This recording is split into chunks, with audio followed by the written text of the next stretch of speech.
যাহা বলিব সত্য বলিব। ভুল শুদ্ধ মিলিয়েই মানুষ। আপনি যখন ভুল করেন আপনার বিবেক তখন ঘুমিয়ে থাকে। যদি কেউ না জানে তো বিবেক জানে আপনি কত বড় ভুল করেছেন।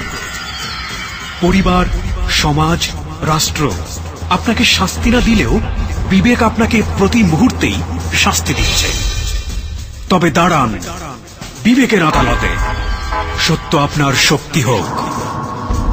নির্ভয়ে বলুন কি ভুল করেছেন আপনি, কেন করেছেন, কোন পাপের শাস্তি আপনার বিবেক আপনাকে দিচ্ছে।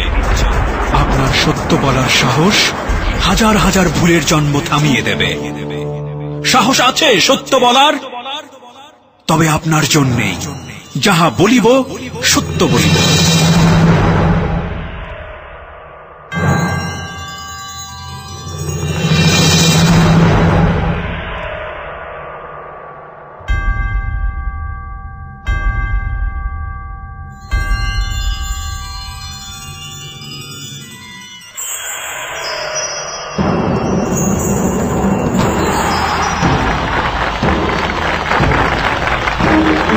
প্রিয় শ্রোতা, রবিবারের রাতে আপনাদের সবাইকে আমন্ত্রণ জানাচ্ছি যাহা বলিব সত্য বলিবতে। আপনারা শুনছেন এবিসি রেডিও FM 90.2। আর জি কিবরিয়া রয়েছে আপনার সঙ্গে এবং আমার টিম মেম্বার আর যে সুমন ও মঞ্জু চলে এসছে। আর আজকে কে রয়েছেন যাহা বলিব সত্য বলিবর মঞ্চে এই মুহূর্তে নিজের জীবনের চরম অপ্রিয় সত্যগুলো লাখো মানুষের সামনে স্বীকার করবার জন্য? চলুন শুরুতেই আমরা আর যে সুমনের কাছ থেকে জেনে নেই কে আজকে তার জীবনের অপ্রিয় সত্যগুলো আমাদের সামনে তুলে ধরছেন। যাহা বলিব সত্য বলিব।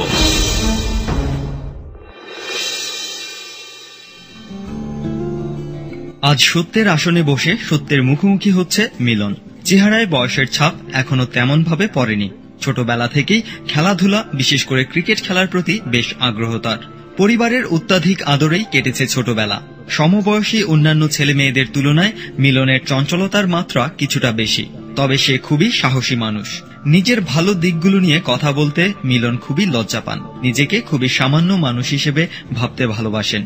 মিলন উপলব্ধি করেছেন মানুষকে সাহায্য করার মধ্যে অনেক আনন্দ পাওয়া যায়, তাই সবসময় চেষ্টা করেন মানুষকে সাহায্য করার। বন্ধুদের সঙ্গে নিয়ে ঘুরে বেড়াতে ভালোবাসেন মিলন। আর পথ শিশুদের সাথে খুব সহজে মিশে যাওয়ার অদ্ভুত এক ক্ষমতা রয়েছে মিলনের। যখন দেখেন কেউ পথ শিশুদের সঙ্গে খারাপ আচরণ করছে, মিলন তার প্রতিবাদ করার চেষ্টা করেন। এই হচ্ছে আমাদের আজকের অতিথি মিলন। মিলনের জীবনের বাকি অংশ শুনতে ফিরে যাচ্ছি কিবরিয়ার কাছে।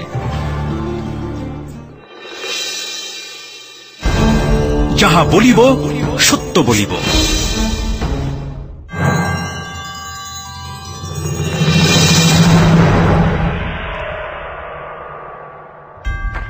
আমরা জেনে নিলাম মিলন আজকে আমাদের অতিথি এবং মিলন তার জীবনের অপ্রিয় সত্যগুলো আমাদের সামনে তুলে ধরবেন। এরিফাকে বলে নেই প্রিয় শ্রোতা, আজকে এই অপ্রিয় সত্যগুলো খুব মনোযোগ দিয়ে শুনছেন। যাহা বলিব সত্য বলিব অনুষ্ঠানের এক্সপার্ট প্যানেলের বিশেষজ্ঞ ঢাকা বিশ্ববিদ্যালয়ের শান্তি ও সংঘর্ষ অধ্যয়ন বিভাগের শিক্ষক অনুরাগ চাকমা। আমি শুরুতেই তার সাথে একটু কথা বলে নিতে চাই এবং আপনাদেরকে আশ্বস্ত করতে চাই যে পুরো অনুষ্ঠান তিনি শুনছেন এবং শোনার পরে তিনি তার মূল্যবান মতামত প্রদান করবেন। অনুরাগ চাকমা, আমাকে শুনতে পাচ্ছেন? হ্যাঁ, শুনতে পাচ্ছি। জি, আমরা আশা করছি যে পুরো অনুষ্ঠান জুড়ে আপনি আমাদের সঙ্গে থাকবেন এবং আপনার যে মূল্যবান মতামত সেটা আপনি পুরো অনুষ্ঠান শোনার পরে আপনি মতামতটি জানাবেন।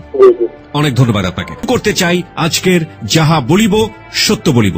আমি আপনার কাছে প্রথমেই জানতে চাই যে এত এত চ্যালেঞ্জ থাকার পরেও আপনি কেন যাহা বলিব সত্য বলিবতে আসলেন? যাহা বলিব সত্য বলতে আমি এই জন্য আসছি যে আমি অনেক অন্যায় করছি। ভুল মানুষ বলতে করে, যে ভুলটা আমিও করছি, পারিবর্তিত শিকার হইয়া। তো আমি এই দেশের সবার কাছে আমি ক্ষমা চাই যে আমি যে অন্যায়টা করছি তার কোনো ক্ষমা আছে কিনা আমি জানি না। তো আমি জানি না আমার ক্ষমা কেউ কোনোদিন করবে কিনা। যদি মানুষ ক্ষমা না করে এবং যদি আপনার পাপের শাস্তি রাষ্ট্র আপনাকে দিতে চায়, আইনি সংস্থা আপনাকে দিতে চায়, সেটা আপনি মাথা পেতে নিবেন কিনা? আমি 100% যার জন্য আমি মাথা পেতে নিতে আমি এখনো প্রস্তুত। ওকে, আমরা যাহা বলিব সত্য বলিবর 3টা স্টেপের কথা বলি। প্রথমটা হচ্ছে আমরা বিশ্বাস করি ভুল কিংবা অপরাধ যেটাই বলি না কেন তার পেছনে একটা ব্যাকগ্রাউন্ড থাকে এবং তারপরে ভুল এবং অপরাধের জন্ম হয়। সেখানে শেষ হয়ে যায় না, কিন্তু ভুল এবং অপরাধের পরে যেই ব্যাপারটি শুরু হয় সেটা হচ্ছে ভুল কিংবা অপরাধের রেজাল্ট। এই তিনটি মিলিয়েই চলে যাহা বলিব সত্য বলিব। আজকে মিলন এখানে আছেন। মিলনের ভুল এবং অপরাধ আমরা আবিষ্কার করব এবং তার পেছনের ব্যাকগ্রাউন্ড আবিষ্কার করব, তার পরিণতি কি হয়েছে সেটাও আবিষ্কার করব। আর মিলনকে এখানে তুলে ধরছে যাহা বলিব সত্য বলিব ঠিক সেই একই উদ্দেশ্য থেকে, সেটা হলো মিলনের মতো জীবন যেন কারো না হয়। মিলনের মতো জীবনে যদি আপনার যাওয়ার সম্ভাবনা থাকে তাহলে আপনি এখনই নিজেকে সংশোধন করুন, আর মিলনের মতো জীবনে যদি কেউ থেকে থাকেন তাহলে সেখান থেকে বের হয়ে আসুন। একজন মানুষও যদি সচেতন হতে পারে, যাহা বলিব সত্য বলিব শুনে, তাহলেই আমাদের সাকসেস। শুরু করার আগে আপনাকে আমি আমার শ্রোতাদের উদ্দেশ্যে একটু বলতে চাই, আপনি যখন এখানে আসছিলেন তখন বলছিলেন যে আপনার কাছে ফোন করে ধন্যবাদ আপনাকে, আপনি যেখান থেকে শুরু করতে চাচ্ছিলেন ঠিক সেখান থেকে শুরু করতে পারেন। 1992 7 তারিখে জন্ম, মার্চ মাসে। 1992 সালের মার্চ মাসের 7 তারিখে আমার জন্ম। তো সেই সময় আমার নাম রাখা হয় মিলন খান। মিলন খান, যে জায়গায় আমাদের বংশটা ছিল একটু খান বংশ। আর আমি ছোট অনেক আদর পাইতাম, ছোট মধ্যে আমি ছোট, সবার ছোট, আপনি ছিলেন, ছোট ছিলাম, আমি ছিলাম। তো এইভাবে চলতে গেছে। আমার যখন বয়স হয় অলরেডি 5 থেকে 6 বছর যখন বয়স যায়, তখন শরীরে আমার এমনি থেকে ছোট জায়গায় সেটা একটু জিদ বেশি। আপনার জিদ বেশি? জিদটা একটু বেশি জিদ। যদি কেউ আমার একটা বলে আমি তাকে আরো 10টা কথা জবাব দিয়ে দিই। কেউ যদি আমার একটা থাপুর দেয় আমি তার 2টা থাপুর দিয়ে দিই। স্কুলে যে স্কুল ভর্তি করা সেটা আমার আব্বার বন্ধুর স্কুল, তিনি ওই স্কুলের হেডমাস্টার। তো একদিন আমাকে যখন নাস্তা দিতে ভর্তি করা হয়, তো সেখানে আমাকে স্যার অনেক আদর করে, সবাই অনেক চকলেট কিনে দিত। তো কোনো সময় আমি পড়া খারাপ করতাম না। তো যখন আমি স্কুল থেকে আসতাম, রাইতে ঘরে বসতে বসতাম, তখন আমার ভাই বলতো যে দেখো, কেউ জানি খারাপ না বলতে পারে, খান বংশ খারাপ, এরকম কথা কেউ না বলতে পারে। তোমার কাছে আমি একটা অনুরোধ করলাম। আর অ্যাকচুয়ালি ভাবে কি, আমার ভাইয়া, আমরা যে এলাকায় থাকতাম ওই এলাকায় একটা ক্ষমতাসীন লোক ছিল, কমিশনার। যে কমিশনের নামটা আমি সেটা বলতেছি না এই জায়গা। তো ভাই ছিল আমার ওই যে কমিশনারের ডাইনাত, আমার বড় ভাই। কমিশনার যাই করতো আমার বড় ভাইরা বলতো, আর এক নামে সবাই আমার বড় ভাইরা চিনতো যে কমিশনারের ভাই। আর এই হিসাবে আমারও চিনতো যে আমি খানের ভাই মিলন খান। আর ওই এলাকার মধ্যে আমার কেউ তুই তারি বললা করে সাহস ছিল না। যখন স্কুলে যাইতাম, স্কুলের মাস্টারও কিছু বলতে পারতো না, ভয় পাইতো আমার বলতে। তো এইভাবে আমি অলরেডি লেখাপড়া করতে করতে ক্লাস 1 পর্যন্ত আসি। 1 এর মাঝামাঝি আমাকে একবার স্যারে মারে। তো ওই নিউমোনিয়া জ্বর হওয়ার কারণে আমি 3 দিন স্কুলে যেতে পারিনি। না পারার কারণে আমার একদিন স্যারে দ্বারা মারছে। তো মারার পরে আমি চিন্তা করলাম যে আমি ভাই, আমার গায়ে ওই স্যারে হাত দিল, ওরা শিক্ষার দরকার আছে।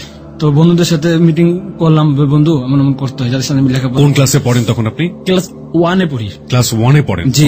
তো আমাদের স্কুলে, আমাদের ওই এলাকায় লালমাইটা নামে একটা এলাকা আছে, 11 নম্বর সেকশন। এটা যারা 11 নম্বর থেকে শুনছেন তারা মনে অবশ্যই জানেন। তো সেই জায়গায় একটা নদী আছিল, ওই জায়গাটা আবার কিছু লোকেরা মাছ চাষ করতো। তো আমার একদিন বন্ধু বললো কি চল একদিন আমার বাসায় চল। ছুটি হয়েছে, স্কুল ছুটি 10টার সময়, সকাল 10টায় স্কুল ছুটি হয়। আমরা 8টার সময় স্কুলে যাই, সকাল 10টার সময় ছুটি। ওই জায়গার থেকে আমি যাই হঠাৎ করে এইতে আমার বন্ধুর বাসায়, পুষ্কুনির উপরে বাসা। তো দেখতাম কি ওই জায়গায় অনেক সাপ, পুষ্কুনির ভিতরে অনেক সাপ। তো আমি বললাম কি তোর সাপের মধ্যে বাস করছ কেমনে? তো বললো কি এটি কোনো কিছুই আঙ্গুর করে না, ক্ষতি করে না। তো বললাম তোর সাপ ধরস? তো বললো হ্যাঁ, আমার ওর একটা আছে বড় ভাই, ও আবার সাপ বলে ধরে।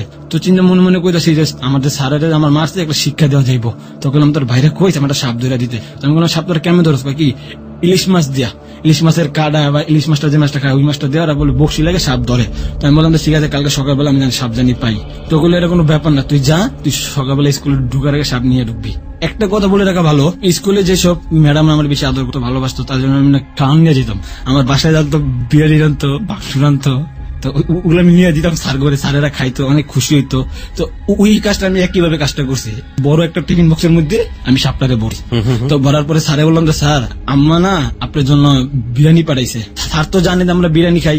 এখন স্যার তো মনে করেন হঠাৎ করে যখন বাড়িটা খুলে যায় ওটা ভিতর সাপ। আর তো যারা আছে আমাদের স্কুলে ফ্রেন্ড থাকলে সবাই তো দৌড় যায় যাবে পাশে, আমি তো আগে দৌড় যাইছি। পরে স্কুলে কি আমি জানি না, পরে তো মনে মনে বলি যে বড় ভাইয়ের কাছে আজকে বিচার দিব, মায়ের আজকে মারিতে পারবো না। তো হঠাৎ করে বড় ভাইয়ের কাছে বিচারটা শেষকালে দিয়ে দিল। তো বাসায় যাওয়ার পর অনেক মায়ের আমার খাইতে হয় বড় ভাইয়ের হাতে। আব্বা আম্মা কেউ গায়ে হাত দেয় না, বড় ভাই গায়ে হাত দিল। তো ভাই আবার স্কুলে মাপ চাইছে যে আমার ছোট ভাই, আমি মাপ চাইতেছি, ও ছোট মানুষ যাক। এইভাবে আমি আবার লেখাপড়া করতে করতে, তবে আমার রোল কোনো সময় একের জায়গায় দুয়ে যায় না, এক সবসময়। তো আমি খেলার সময় খেলাধুলা করতাম, লেখাপড়াও করতাম। হঠাৎ করে আমাকে একটা কোচিংয়ে ভর্তি করে দেওয়া হলো স্কুলের জন্য, সেখানেও আমি আর কি ভালো। ঠিক মাঝামাঝি জায়গায় মিরপুর 12 নম্বর বঙ্গবন্ধু মাঠে আমার খেলা। তো আমার এখানে 300 টাকা ম্যাচ লাগছে আমরা, তো আমাকে দিতে হবে 100 টাকা। কেন? আমি ক্যাপ্টেন বলে 3 ভাগের 1 ভাগ আমার। তো ঠিক আছে, এখন টাকা কোথায় পাই? কারণ ঘর থেকে ডেইলি 10 টাকা 15 টাকা, বেশি পাই না। তো শুক্রবার দিন খেলা, স্কুল বন্ধ। তো চিন্তা করলাম যে ভাইয়া তো রাইতে ঘুমাই থাকবো, ভাইয়ার পকেট 1.5 টাকা নেবো, কারণ ভাইয়াদের চাইলে ভাইয়া তো দিব না। সেখান থেকে ভাইয়ার পকেট থেকে আমি 100 টাকা চুরি করি, এই হতে ফার্স্ট। তো অনেক খেলতে যাইয়া আমার এই সমস্যাটা হয়, মানে ওরা আমার সাথে আর খেলা পারে না। ওই সময় ওরা একটা গন্ডগোল লাগাই দিছে। গন্ডগোল লাগাই দিছে পরে আমার ভাইয়ের এক শত্রু, আমি চিনি না ছেলেটাকে, আমার ভাইয়ের এক শত্রু এক ছেলেকে বলতেছে যদি ওরে মারতে পারোস তাহলে তোকে 500 টাকা দিব। তো এটা আমি শুনছি আমার আরেক বন্ধুর কাছ থেকে। তো আমি বলি যে দেখ খেলা আমরা জিতা যেতেছি, তোরা যদি চুরি করো খেলার মধ্যে চুরি করা ভালো না। তো বললো কি তোরে কইতে হইব, বাস তোরে কইতে হইব বলে আমার 10 ইঞ্চি একটা ইট, বড় ইট দিয়ে আমার মাথার পিছে একটা বাড়ি মারে ইচ্ছা মতো। তো ওই জায়গাটা আমি বেহুশ হয়ে যাই। তো বেহুশ আল্লাহর রহমতে মাথাটা আমার ফাটে নাই। তো সেখান থেকে আমি আর কোনো হুঁশ নেই, আমার কথা বলতে সমস্যা। আপনি এখন যেটা কথা বলতে সমস্যা হচ্ছে, জি। হয়তো অনেকেই বুঝতে পারবে না, আপনি কথা বলতে গিয়ে অনেক আটকে যাচ্ছেন, তারপরে গিয়ে ডেলিভারি দিচ্ছেন। জি। এটা আপনার ওই প্রবলেমের কারণে ওই হয়েছে। প্রবলেমের কারণে ভাইয়াকে ডাক্তার বললো যে দেখেন আপনার ভাই মাথায় আঘাত পাওয়ার কারণে ওর কথা বলতে এমন সমস্যা, তো এটাকে আস্তে আস্তে ঠিক হবে। তো ঠিক হতে 20 বছর লাগতে পারে, 50 বছর লাগতে পারে, তার জীবনটাও যাইতে পারে, তবে এটা ঠিক হবে নিশ্চিত। তবে তাকে কোনো পানির ভাবে তার কোনো প্রেশার আপনারা দিবেন না, তার কোনো মাথা জানি আর আঘাত জানি সে জানি না পায়, সেই ব্যবস্থা আপনারা করবেন। ওই সময় আমি 5 দিন আমি ঘরে রেস্টে নিই। আমার মা আম্মা উনি আমাকে স্কুলে যেতে দেয় না। একদিন স্কুলে হঠাৎ করে গেছি, তো ওইখান থেকে আমাকে পড়া দিছে। তো ওই অতি ফার্স্ট পড়া ভুলা যাই। কোচিং এ গেছি, কোচিং দিকে পড়াইছে, তাও ভুলা যাই। তারপর একটা পরীক্ষা হয় যেখানে আমি 100-তে 100, সেখানে আমি 100 জায়গায় মাত্র 2 পয়েন্ট। খেলতে গেল মন বসে না। ভাইয়া তো একদিন পরীক্ষার খাতা থেকে এই তো আমার উপর অত্যাচার শুরু করে। প্রিয় শ্রোতা, আপনারা এখন পর্যন্ত ব্যাকগ্রাউন্ডে আছেন। ব্যাকগ্রাউন্ড বলতে আমরা বোঝাচ্ছি যে ভুল কিংবা অপরাধের ব্যাকগ্রাউন্ডটা খুবই ক্রুশিয়াল পার্ট ওর ছোটবেলাতে। দুটো জিনিস এখানে একটু মার্ক করতে চাই আপনাদেরকে। একটা হচ্ছে ও জন্মের পর থেকেই পারিবারিক যে আভিজাত্য, সে আভিজাত্যের ব্যাপারটা ওর ভিতরে ঢুকেছে। আমি খান বংশের ছেলে, সুতরাং আমার চলনে বলনে সবকিছুতে একটা লিডারশিপ থাকতে হবে। আমাকে কেউ বকা দিলে সে উল্টো 3টে বকা খাবে। প্রচন্ড রকম জিদ তার মধ্যে। পরিবারের ছোট সন্তান হিসেবে শাসনের জায়গায় শুধুমাত্র বড় ভাই বাবা মা কেউ তেমন একটা গায়ে হাত তোলেন না বা শাসন করেন না। 1 2 নাম্বার হচ্ছে ও খেলতে ভালোবাসতো, কিন্তু ও খেলতে গিয়েই পাড়ার বখাটে ছেলেদের দ্বারা প্রচন্ডভাবে আঘাতপ্রাপ্ত হয় ব্রেনে। তারপরে যেটা আমরা দেখতে পেলাম সেটা হচ্ছে যে ওর যে ব্রিলিয়েন্স ছিল, 100-তে 100 পেত, 100-তে 90 পেত, 99 পেত, সেই জায়গাগুলোতে পরিবর্তন চলে আসলো। ও 2 পাচ্ছে, 3 পাচ্ছে, ওর কোনো জিনিসে মনোযোগ নেই, খেলাতে মনোযোগ নেই, ওর ব্রেনের মধ্যে একটা ডিসফাংশন হওয়া শুরু হলো। এই অবস্থাতে ওর ভাই এই যে পরীক্ষাতে খারাপ মার্কস পাচ্ছে সেজন্য ওর উপরে অত্যাচার শুরু করলো। This is very very very crucial part. ব্যাকগ্রাউন্ডে আছে আমরা আবারও ফিরতে চাই আপনার কাছে। তারপরে ওই জায়গা থেকে এক মেয়ে, তার নাম লিমা। লিমার রোল ছিল 2, আমার রোল ছিল 1। তো লিমা আমারে বললো যে মিলন ভাই আপনি এত ভালো ছাত্র, আমার আগে থাকেন, তো আপনি হঠাৎ করে এরকম। তো আমি বললাম যে দেখো লিমা, আমি নিজে কিছু বুঝতে পারতেছি না কেন আমার জন্য এরকম হচ্ছে। কোন ক্লাস এটা? এটা ক্লাস 3 থেকে, 3 পুরো মাঝামাঝি অবস্থায়। ওকে। এখান থেকে আমি এখন লিমা আমার সাহায্য করতেছে সব দিক থেকে লেখাপড়ায়, তো আমি আর পারতাছি না। আমার লেখাপড়ায় তো মনই বসে না আর কি। সারাদিন মন চায় আমি ঘরে বসে থাকি, সারাদিন মন চায় বন্ধু কিনে আড্ডা মারি, সারাদিন মন চায় কাকার সাথে একটু গন্ডগোল করি, এরকম শরীরে একটা জিদ। আর দেখতাম কি যে বাইরে আমার পিস্তল বিক্রি করতো, খেলনার পিস্তল বিক্রি করতো। তো আমাদের এলাকায় যখন কারেন্ট চলে যেত তখন আমরা গোলাগুলি খেলতাম খেলনার পিস্তল দিয়ে। তো আমার একদিন মনে মনে বলে যে এগুলো সত্যিকারের পিস্তল হতো, এগুলো আপনার মনের মধ্যে চলে আসলো। মনের মধ্যে চলে আসলো, নিজেটা নিজে বলতেছি যে এগুলো যদি একটা সত্যিকারী পিস্তল হতো তাহলে তো ভালোই হতো। তো একদিন হঠাৎ করে আমার এক বন্ধু আমাকে বলতেছে যে মিলন তুমি কি আমার সাথে খেলবা, আমাদের যেখানে ম্যাচ খেলা আছে। সেই সালটা ছিল 2007 সাল, এবং কি 2007 সালের প্রথম 7 সাল হবে ডিসেম্বরের 25 তারিখ 2006 সালে, এটা 2007 সাল হবে। তো শুক্রবার। তখন আপনি কোন ক্লাসে পড়েন? তো ওই ক্লাস 3 মাঝামাঝি। আপনার যদি 92 সালে জন্ম হয়, 2007 সালে আপনার 15 বছর বয়স। জি। আপনি ক্লাস 3-তে পড়েন কিভাবে? এমন আমার অনেকগুলো গ্যাপ গেছে স্কুলে। গ্যাপ গুলো ছিল কি, আমার যেমন ওই যে পেলেতে যখন ভর্তি হতি ফার্স্ট, তাই পেলেতে পরীক্ষা দেওয়ার 2 বছর আবার গ্যাপ পড়া গ্যাপ। তো ঘর থেকে পড়ে নাই, ছোট বাচ্চা কি পড়বো, এরকম বলতে বলতে আমার আর কি কিছু অনেকগুলো গ্যাপ চলে গেছে। তারপরে গ্যাপ দেওয়ার পরে আমি কোন সময় পরীক্ষা খারাপ করিনি। তার মানে আপনি অনেকগুলো গ্যাপ দিয়েছেন। অনেক পরে আমার গ্যাপ গেছে। তো একদিন হঠাৎ করে বন্ধুরা বললো যে ক্রিকেট খেলা আছে। কোন জায়গায় ক্রিকেট খেলা? আগারগাঁও তালতলা, যেটা বর্তমানে এখন মার্কেট। তো ওই জায়গায় আমি খেলতে যাই। তো এক ছেলে নাম রবিউল, তো মনটা অনেক খারাপ জন্য, তো ওই রবিউল আসছে বলতেছে যে ভাই আপনার নাম কি? তো বললাম যে আমার নাম মিলন। তো বললো যে আপনার সাথে পরিচয় হতে পারছি, অনেক ভালো লাগছে, আপনি কি ব্যাটিং করবেন না? আমি বললাম যে জি, আমার ব্যাটিং সবার লাস্টে। তো বললো যে হ্যাঁ আপনার বোলিং দেখছি, আপনার বোলিংটা অনেক ভালো বোলিং, আপনাদের মতন একটা খেলোয়াড় আমি খুঁজতেছি, তো আপনি কি আমার সাথে খেলবেন? তো আমি বললাম যে ভাই আপনি আমার যখনই খেলতে ডাকবেন আমি প্রস্তুত, কারণ আমি ক্রিকেটে খেলা পাগল। আপনি বলছিলেন যে 1992 সালে আপনার জন্ম, জি। আপনি 2006 সাল 7 সালের ঘটনা বলছেন, তখন আপনি ক্লাস 4 এ পড়েন। ক্লাস 4 এ আপনি দেখুন 92 থেকে 2007, তার মানে বয়স হচ্ছে প্রায় 15 বছর। তখন আপনার ক্লাস 9 এ কিংবা 10 এ পড়ার কথা।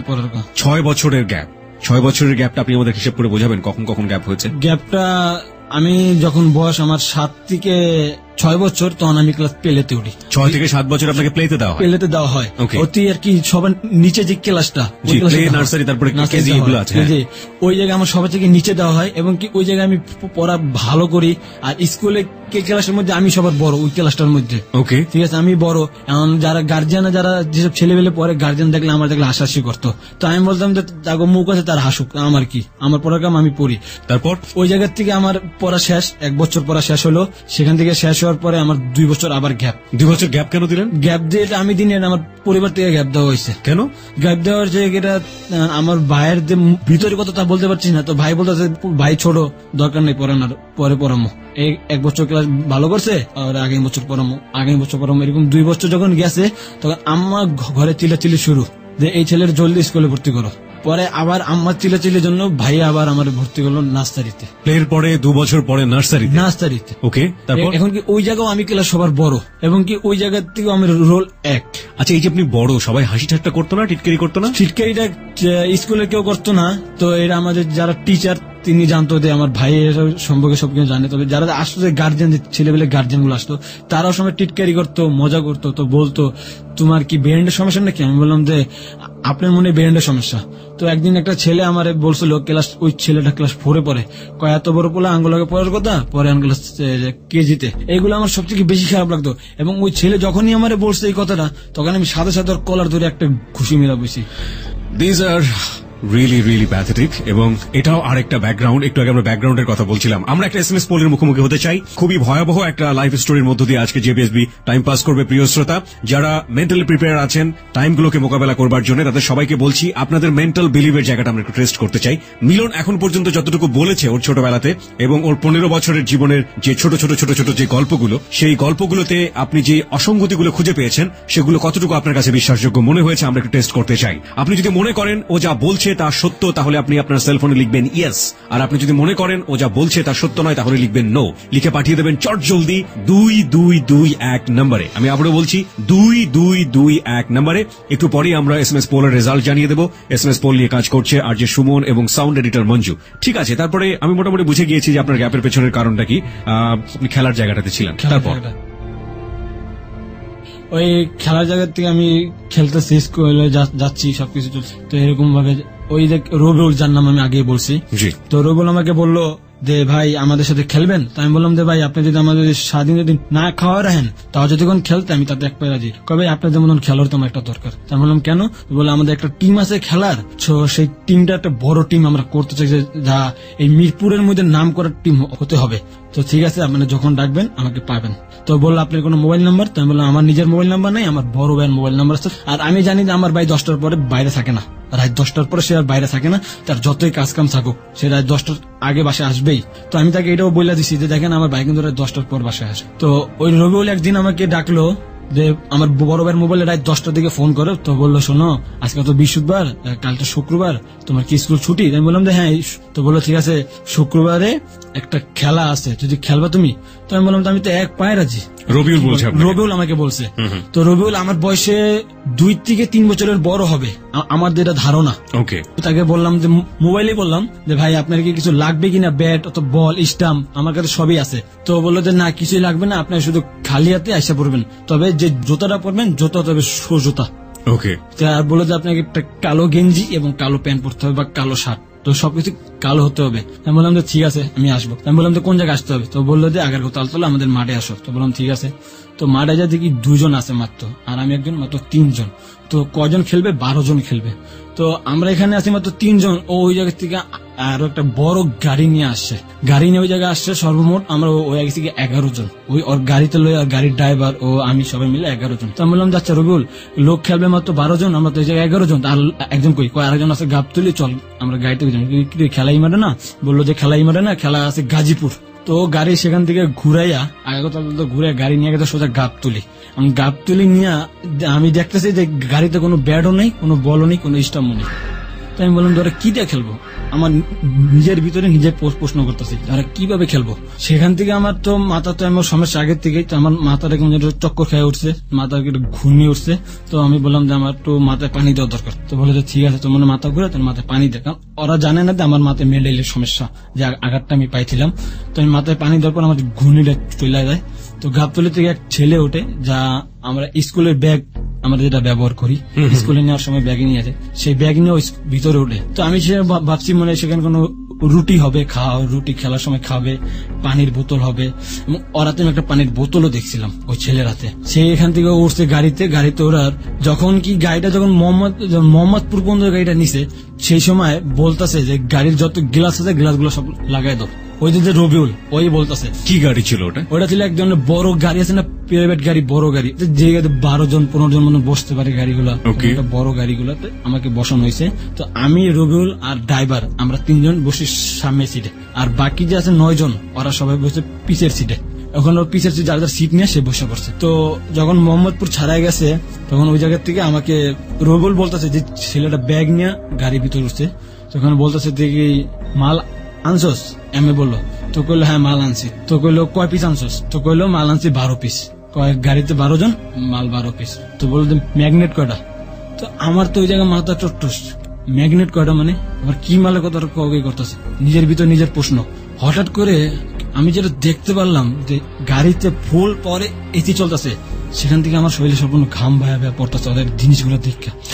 কি দেখেছিলেন আপনি সেটা আমরা জানবো, তবে তার আগে প্রিয় শ্রোতা আমরা একটু জেনে নিতে চাই SMS পোলের রেজাল্ট। কম্পিউটার আমাদেরকে জানিয়ে দিচ্ছে কত পার্সেন্ট মানুষ এই ঘটনাগুলোকে বিলিভ করছে এবং কত পার্সেন্ট মানুষ মানে আমাদের শ্রোতা যারা রয়েছেন তারা বিলিভ করতে পারছেন না।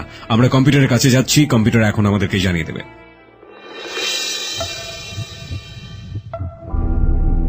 Yes, 89%. No, 10%. No comments, 1%.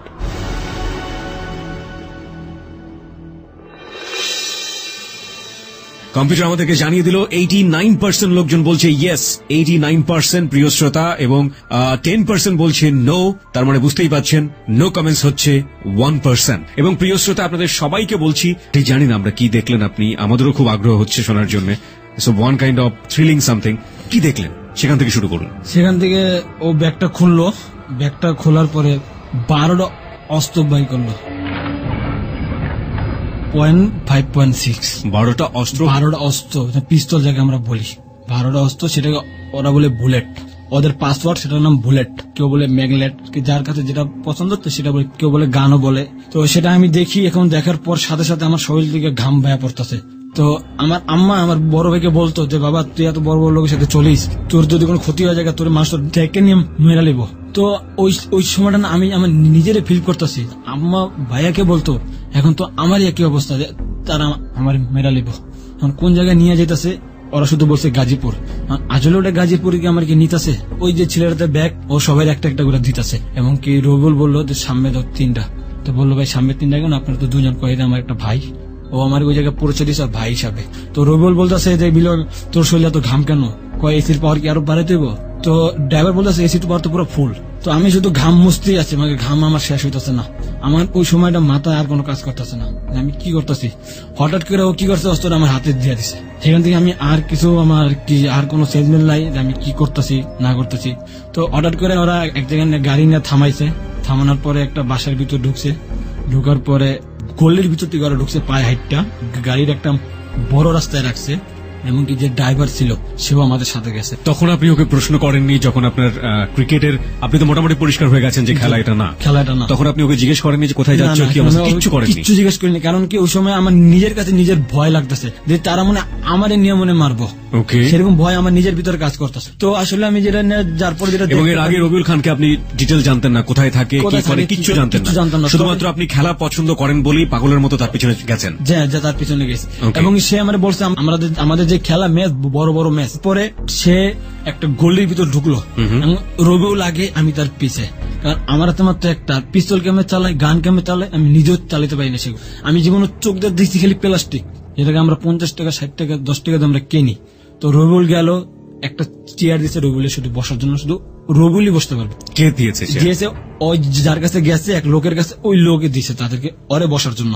আর বললো যে রবিউল বললো যে আমার লোকে তারও লোক আছে, তাকে বইতে হইব। কয় না আর কেউ বইতে পারবো না, তুই একলা বইতে পারবি। রবিউলের বললো তুই কইরা। তো রবিউল বলতেছে যে দেখ তুই আমার, তুই কি তুই চিনোস আমার, আমি কে? তো ওরা বলতেছে আমি জানি তুই কে। এবং কি এই জায়গা আমি কিছু বলতে চাচ্ছি যে এখানে একজনের নেত্রীর নাম ব্যবহার করা হয়েছে। সেই নেত্রী আপনারা বাংলাদেশের এক নামে চিনবেন, একজন ডাক্তার। এটা কি নাম ব্যবহার, এটা কি ব্যবহার করেছে? সেই নামটা ব্যবহার করছে রবিউল, যে তুই জানোস আমি, তুই আমার ময়ের উপরে কথা কস, এমন বলতেছে ওই ছেলেরে। সেখানে আমার হাতে একটা অস্ত্র দেওয়া হয়েছে। আমরা 12 জন, ওই জায়গায় ওরা মাত্র 15 জন। আমার তো ঘামের দাম পড়তা ছিল। রবিউলের বললাম ভাই আমার না আনলেও পারতিস, ডাইরেক্ট করে তুই কে কইলাম। রবিউল কইতাছে যে ভাই তোর কিছু কোনো তুই বহ। ওদেরও কইতাছে এটা আমার ভাই, ওরে বইতে দে, ওরে না বইতে দিলে কিন্তু অনেক বড় সমস্যা হইব।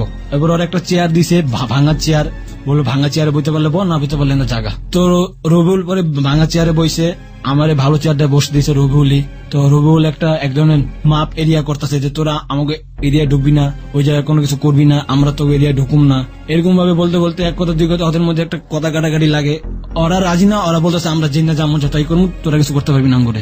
এন্ড রবিউল বলতেছে যে না আঙ্গু এলাকায় তোরা ঢুকতে পারবি না। এক ধরনের কথা কাটাকাটি। ওই ওরা যে 15 জন, আমার মাত্র 12 জন, ওদের সাথে লাগাটা বড়টা তাপ ব্যাপার ছিল। ওদের কাছে আমাদের থেকে বড় বড় অস্ত্র, ওদের একজন পাইপ গান, তারপর আছে আপনাদের শর্ট গান আছে, তাহলে আমাদের যে বাংলাদেশে যেরকম র্যাব কালাবাহিনী যারা যে অস্ত্র ব্যবহার করে বড় বড়, সারা তাদের কাছে সেইগুলো অস্ত্র। আর আমাদের কাছে মাত্র ছোট ছোট অস্ত্র, 5.6 এমন ছোট একটা অস্ত্র। তো সেখানে এখন ওরা কি করলো যে আচ্ছা ঠিক আছে একটা গেম খেলা হোক। তো বললো রবিউল গুলো কি গেম খেলা, দিন একটা গোলাগুলি হোক, যেই দল বাঁচবো সেই দলের সব, যেই দল না বাঁচবো সেই দলের কিছুই না, যাই বাঁচতে পারে বাঁচবো, যাই মরতে পারে মরবো। তো হঠাৎ করে ওরা না বলতে ওরা আঙ্গোবার হামলা দিয়ে দিল। এবং গাবতলির থেকে যে ছেলেটা উঠছে গাড়িতে, সেই ছেলেটা জায়গায় ডেড। কি করলো ছেলেটা? ওরা নগদ একটা গুলি চালাই দিচ্ছে, যেটা ছেলেটার উপরে, হ্যাঁ যেটা শর্ট গান, সেটা তো উল্টে দিয়েছে। ছেলেটা বুকটা নগদ উপরে দিকে বহর হয়ে গেছে ফাইটটা, এবং ছেলে ওই জায়গায় ডেড হয়ে গেছে। সাথে সাথে সবাই টেবিলের নিচে মাথা দিয়ে দিছে, এবং কি সবাই বলতেছে তোমরা সবাই অস্ত্র বের করো, মারো, হামলা দাও। তো এই কথা বললে রবিউল বললো তো আমি তো জীবন চালাতে পারি না, আমি টিপ মারি, আমার গুলি বের হয় না, আমি টিপ দিয়ে আমার গুলি বের হয় না। হঠাৎ করে একটা রবিউল দেখতে ফেলেছে, রবিউলকে তুই কি মরবি? পরে পট করে গেলে একটা টান দিল, ওটার মধ্যে টান দিয়ে বলে এবার টিপ দে, এবার এটা গুলি বেরোবো। আমিও ধাপা ধাপ নিজের জীবন বাঁচানোর উপলক্ষে আমিও গুলি চালাইতেছি, এবং কার উপর চালাইতেছি, কি লেগে চালাইতেছি তাও জানি না। আমি কোনো খেয়াল নেই কোন জায়গায় গুলি পড়তেছে। হঠাৎ করে ওদের গুলি শেষ, ওই জায়গা থেকে বাঁচছে মাত্র ওরা 3 জন বাঁচছে, তার ওরা ওই 3 জন ভাগ্যা গেছে, একজন মারা হয়ে গেছে আমাদের মধ্যে থেকে। কবেকার ঘটনা এটা? পত্রপত্রিকায় এসছে এটা? পত্রপত্রিকা যেতে পারে নাই, কারণ ও যখনকার রবিউলে যখনকার ফুপুরে ফোন দিছে যে ফুপু কাজ শেষ, তুমি কিছু করো। তোর ফুপু কি করছে না করছে পরবর্তীতে আর কোনো মিডিয়া প্রচার দিতে পারে নাই, কোনো টেলিভিশন প্রচার দিতে পারে নাই। পরবর্তীতে আমি জানতে পারছি এটা থানার লোকরা এটা ডিসমিস করে নিয়েছে। আপনার হাতে কজন মারা পড়েছে? আমার হাতে কজন মারা পড়ছে আমি জানি না, আমি শুনতে পারছি আমার হাতে 5 জন। কিভাবে? সেটা আমি যখন গুলিটা চালাইছি, আমি কিভাবে চালাইতেছি, কার কাছে পড়তেছে আমি নিজেও জানি না। কোন এলাকায় ঘটে ঘটনা? এটা আপনার গাজীপুরের দিকে। গাজীপুরের দিকে? আপনারা গাবতলী থেকে গাজীপুরের দিকে যান? হ্যাঁ। কোন এলাকা ছিল ওটা এক্সাক্ট লোকেশন? এক্সেলেন্টলি কি ওই যে আমি শুধু জানি ওটা গাজীপুর, এবং কি আমি ওই সময়টা যে সময় আমি এই লাইনে আসি সেই সময় আমি নিজে কোনো জায়গার নামও জানি না। ওই রবিউলই আমার সব জায়গায় নিয়ে এক জায়গার নাম দিছে। আপনি যে জায়গায় অপারেশনটা করলেন সেখানে কি ঘিঞ্জি এলাকা ছিল নাকি একেবারে পুরো নিরূপ এলাকা? পুরো সাইলেন্ট একটা এলাকা, সাইলেন্ট এলাকা। এবং কি উনি কেউ যদি মাইরা ফালায় তো আমার মানে কেউ দেখতে পারবে না। মিলন খান, আপনি যেটা বলছিলেন যে লোকটাকে গুলি করলেন, তারপর তার অবস্থা কি হয়েছিল, সে কি করছিল? সে হঠাৎ করে দেখলাম সে মাটিতে পড়ে গেছে, সে হাত পা লাফাইতেছে, এবং সে পানি করতেছিল। এটা আমি তার মুখ থেকে শুনতে পারছি যে পানি দাও। আপনাদের সামনে এই ঘটনাগুলো? আমাদের সামনে, চোখের সামনে। আপনারা ওদের কাছ থেকে কিছু নিয়ে আসছেন আসার সময়? ওদের কাছ থেকে আমরা ওদের যে অস্ত্রগুলো ছিল সেগুলো আমরা আনি, এবং ওদের ওই জায়গায় আমরা আরো কিছু টাকা পয়সা পাই। ওদের একটা টেবিলের নিচে সেখানে 50,000 টাকার মতন ছিল, ওই টাকাটা আমরা সাথে করে নিয়ে আসছি। কত সালের ঘটনা এটা? এটা 2007 সালের ফেব্রুয়ারি মাসে অথবা জানুয়ারি মাসে হবে এটা। তারপরে ওই জায়গা থেকে আমি আসি, এখন আমি ওই জায়গা থেকে যখন আমাদের যে গাড়িটা আমি উঠি, আমি আবার সামনে বসি। তো আমাদের সাথে যে লোকটা মারা গেল ও কিন্তু সেই লোকটা আনেনি, ও ওই জায়গায় রেখে এসে হঠাৎ করে আমার বললো যে অস্ত্রটা দে। আমি আবার সেই অস্ত্রটা আমি রবিউলের হাতে হস্তান্তর করি। তো রবিউল সেখান থেকে গাড়ি নিয়ে আমার 10 নম্বর নামাই দেওয়া যায়। ওই সময়টা কি হচ্ছে আমার সাথে কি হলো আমি আর আমার মাথায় কিছু নিতে পারতেছি না। ওকে, ওই দিন রাইতে বেলায় আবার রবিউলের ফোন যে বললো ভাই কালকে তো রাইতে হইব। আমি বললাম ভাই আমি আর নেই। ওই সময় আমার ও কইলো তুই যে 5 টাকা মারছস এটা কিন্তু আমি পুলিশে ধরে কয়ে দেবো। আপনি তার মানে আমরা এখানে একটা কনফিউশন আছে, আপনি শিওর ছিলেন না কটা আপনি মেরেছেন। না। রবিউল প্রথম বলল যে তুই 5টা মেরেছিস। জি। তার মানে প্রিয় শ্রোতা, এই ব্যাপারটি অথেন্টিক কিনা সেটা জাস্টিফিকেশন নেওয়া খুবই কঠিন, কারণ ও বলছিল যে আমি এলোপাথারি গুলি চালিয়েছি কারণ আমি ভীত ছিলাম এবং আমাকে পরিস্থিতি বাধ্য করছিল। আরেকটি বিষয় সেটা হচ্ছে রবিউল ওকে বলছে যে তুই 5টা মারছিস, তোকে ফাঁসিয়ে দেব। রবিউলের জায়গা থেকে এটা বলা খুবই খুবই স্বাভাবিক, যুক্তিযুক্ত, কারণ রবিউল ওকে কোনো না কোনো ভাবে এই ট্র্যাপে ফেলবে ওর দলে নেবার জন্য। তার মানে বুঝতেই পারছেন যে এটা আদৌ 5টা ছিল নাকি একটা ছিল, সে অর্থে আপনি ধরে নিলেন যে আপনি 5টা করেছেন। জি। ওকে, তারপর সেখান থেকে আমি রবিউলের বললাম যে ভাই আমার কাছে আসা সম্ভব না। তো রবিউল বললো যে তুই যদি না আসিস তুই 5টাতে মারছস এটা প্রমাণ আছে আমার কাছে, তোর নামে কিন্তু আমরা ফাঁসাই দেবো, পরে তোর ফাঁসি হবো জেল হবো ভাই আমরা কিছু জানি না। এখন আমি বা তোর শিকার আমার ভাই আমার বলছে যে ভাই আমাদের যেন কোনো দুর্নামজানি না হয় কারণ আমরা খান বংশ। তো হঠাৎ করে ওই সময়টা আমার একটা ছোট ভাই ও দুনিয়াতে ওই দিনকে আসে যেদিনকে আমার ও আবার ডাকছে পরের দিন আমার ওই ঢাকা মেডিকেল যেখানে আমার জন্ম সেখানে আমার ছোট ভাইয়ের জন্ম হচ্ছে 2007 সালে। ওকে, তো সেই জায়গার থেকে আমি ঘরে আব্বা নাই ভাইয়াও নাই। তো রাইতে বেলা শুধু ওর সাথে রবির সাথে কথা হচ্ছে যে সকালবেলা আসতে হবেই হবে, না আসলে সে 5টা খুনের আসামি তোমার নামে দেওয়া হবে। ওকে, তো আমি ভয়ের ঠেলায় সে জায়গায় যেতে আবার বাধ্য। তো আমি অর্ডার করে গেছি, পরে রবিউল নিয়ে গেছে একজন আমাদের এক ম্যাডামের কাছে, যে ম্যাডামের কাছে নেওয়া হয়েছে। তো ম্যাডামকে বললো যে ফুপু ও 5 জনের মারছে। যে ম্যাডাম মানে আপনি যার নাম বলেছেন এবং যার নামটা আমরা এখানে মিউট শুধু ব্যবহার করেছি। জি। তো তাকে আমি অতি ফার্স্ট দেখলাম। আপনি প্রথম দেখলেন তাকে? হ্যাঁ, ওই জায়গায় প্রথম দেখা হয়েছে এবং রবিউল ওকে বলতেছে যে ফুপু এই সেই মিলন এই সেই ছেলে 5টারে টক পেয়েছে। আপনি তার আগে তাকে টেলিভিশনে দেখেছেন কখনো? টেলিভিশনে তার আমি দেখছি, তার ভাষণ দিতে দেখছি, টিভিতে ভাষণ দিতে দেখছি, পেপারে তার ছবি দেখছি, নামও দেখছি পেপারে, তার দিকে তিনি ভাষণ দিতেছে। আচ্ছা, আপনি যখন রবিউল আপনাকে বললো যে আপনি এটা করেছেন তখন উনি কি বলছি? উনি বলতেছে যে আমার ওই সময় একটু স্বাস্থ্য একটু ভালো ছিল, ফিগার একটু ভালো ছিল, তো বলতেছে যে এইসব ছেলে কামে লাগে, আর তোমার হাতে রাখো, আর যা যা লাগে আমি দেব।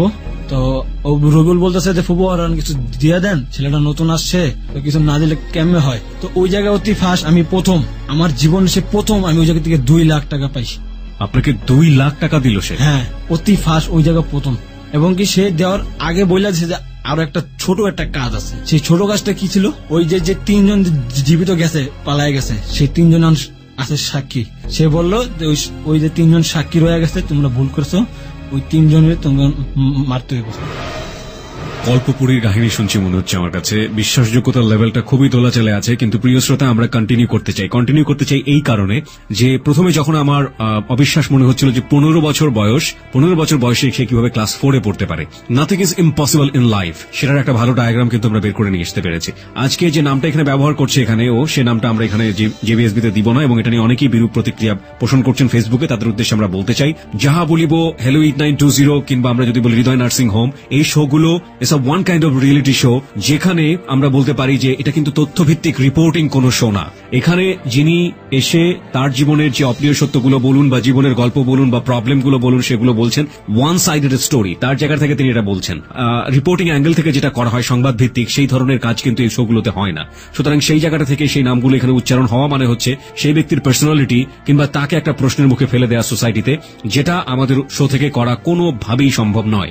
আমরা আরেকটি বিষয় আপনাদেরকে একটু বলতে চাই যে এখানে জেবিএসবিতে যে ঘটনাটা এখানে উঠে আসছে, সেই ঘটনা মূলত কি কারণে, আমাদের একটা উদ্দেশ্য আছে। সেই উদ্দেশ্যটা হচ্ছে ওর মতো জীবনে যে ঘটনাগুলো ঘটেছে সবার অপ্রিয় সত্যগুলো, সেই অপ্রিয় সত্যগুলো আপনার জীবনে সত্য না হয়ে আসুক। ওর ভুলগুলো কি ছিল সেগুলো আমরা গ্রাফ করবার এখানে চেষ্টা করছি। সুতরাং কাউকে ধরিয়ে দেয়া, কাউকে এখানে হেয় করা, কাউকে এখানে অনেক বড় করে হাইলাইট করা, এটা জেবিএসবির উদ্দেশ্য না। জেবিএসবির উদ্দেশ্য যেটা রয়েছে সেটা যদি কোনোভাবে সাকসেসের জায়গাতে যায়, সেটা যদি উঠে আসে, তাহলেই আমরা সে পর্যন্তই ক্ষান্ত দিব। এর বেশি কিছু আমরা আবিষ্কার করার চেষ্টা এখানে করছি না। ওকে, আপনি 2 লাখ টাকা পেলেন আপনি সেই সময়টাতে, এবং আপনাকে বললো যে আরেকটা কাজ বাকি আছে। তারপর যে কাজটা বাকি আছিল, তো আমি রবিউলকে বললাম যে ভাই আমার তোরা মাফ কর, আমি ভাই তোদের চলতে চাচ্ছি না ভাই। তো করলে আরে বেটা চিন্তা নেই, 2 লাখ টাকা রাখ, ফুপুই তো দিছে, আমার ফুপু মানে তোর ফুপু। এভাবে আমার বোঝানো হইলো। ফুপুর বাসাটা কই ছিল? ফুপুর বাসা ছিল ধানমন্ডি। আমি যারা রবিউলের কাছ থেকে জানতে পারছি তার বাসা ধানমন্ডি, এবং তার সাথে আমি জায়গা করছি ধানমন্ডি বসে। গুলশানও তার একটা বাড়ি আছে, তার 2টা বাড়ি, তার 2টা বাড়িতে আমি গেছি। তো আমি রবিউলকে বললাম ভাই তোর আমার টুক ছাড়, ওরা আমার ছাড়তে রাজি না কোনোভাবেই, ছাড়তে রাজি না। ওই এক কথা যে তুই 5 জনের মারছস। আর আমি যখন 2 লাখ টাকা হাতে নিছি, এটা রবিউল কিভাবে জানি তার সেলফোন দিয়ে তার ছবি তুলে নিছে, আমি সেটা কোনো টেরই পাইনি। সেই ছবিটা দিয়ে সে আমার আবার ব্ল্যাকমেল করা শুরু, যে এই দেখ তুই যে তার মোবাইল বাই করছে, মোবাইল বাই করে বলতেছে এই দেখ তুই যে টাকা নিছিস, এটা প্রমাণ এদের ছবি। তো বহুত তোর অবস্থা কি হইব, তোমাদের আমি পুরোপুরি ওদের কাছে আমি একটা ধরা। আপনার যে ছবিটা নিয়েছি এই ছবিটা কি ওখানে কি যার নাম বলছেন ফুপু তারও ছবি ছিল? শুধু তার হাত ছিল, শুধু হাতের ছবিটা ছিল? আমি যার কাছে সেই ফুপুর কাছ থেকে টাকাটা নিয়েছি ওনার হাত ছিল আর আপনার পুরো ফেসটা ছিল? আমার পুরো ফেসটা এবং কি তার হাতের টাকা আমার হাতের টাকা একসাথে যেভাবে টাকাটা নেওয়া ওইভাবে ওই ছবিটা তুলে, মানে তার শুধু হাত? হ্যাঁ, আর আপনার পুরো ফেসটা তুলে নিছ।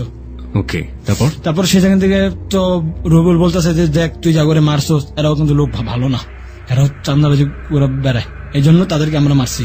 তা আমি বললাম ভাই তোরা যে লেগে মারস ভাই আমার ছাড়া দে ভাই, আমি তো পা পড়ছি, তার হাত ধরতেছি, আমি ওর কাছে অনেক কান্দাকান্দি করতেছি, ও আর কি কোনোভাবে আমার সাথে রাজি না। তো বললো যে কালকে কাজ আছে, কালকে অ্যাপারেন। শনিবার দিন স্কুল মিস, পরের দিন শুক্রবার, পরের দিন শনিবার স্কুল মিস, রবিবার দিন স্কুল। এবং কি এই বিচারটা আমার বড় ভাইয়ের কান পর্যন্ত গেছে যে আপনার ভাই শনিবার দিন স্কুলে আসে নাই। তো ভাই আবার ওটার কথাটা একটু স্কুলে ঘুরাই দিছে যে আমার একটা ছোট ভাই হয়েছে এই জন্য স্কুলে আসে নাই। রবিবার দিন আমাকে আবার ডাকছে কি ওই যে 15 জনের মধ্যে যে 3 জন জীবিত গেছে, ওই 3 জনকে মারতে হবে কোনোভাবে, না মারলে আমরা সবাই ফাঁসুন।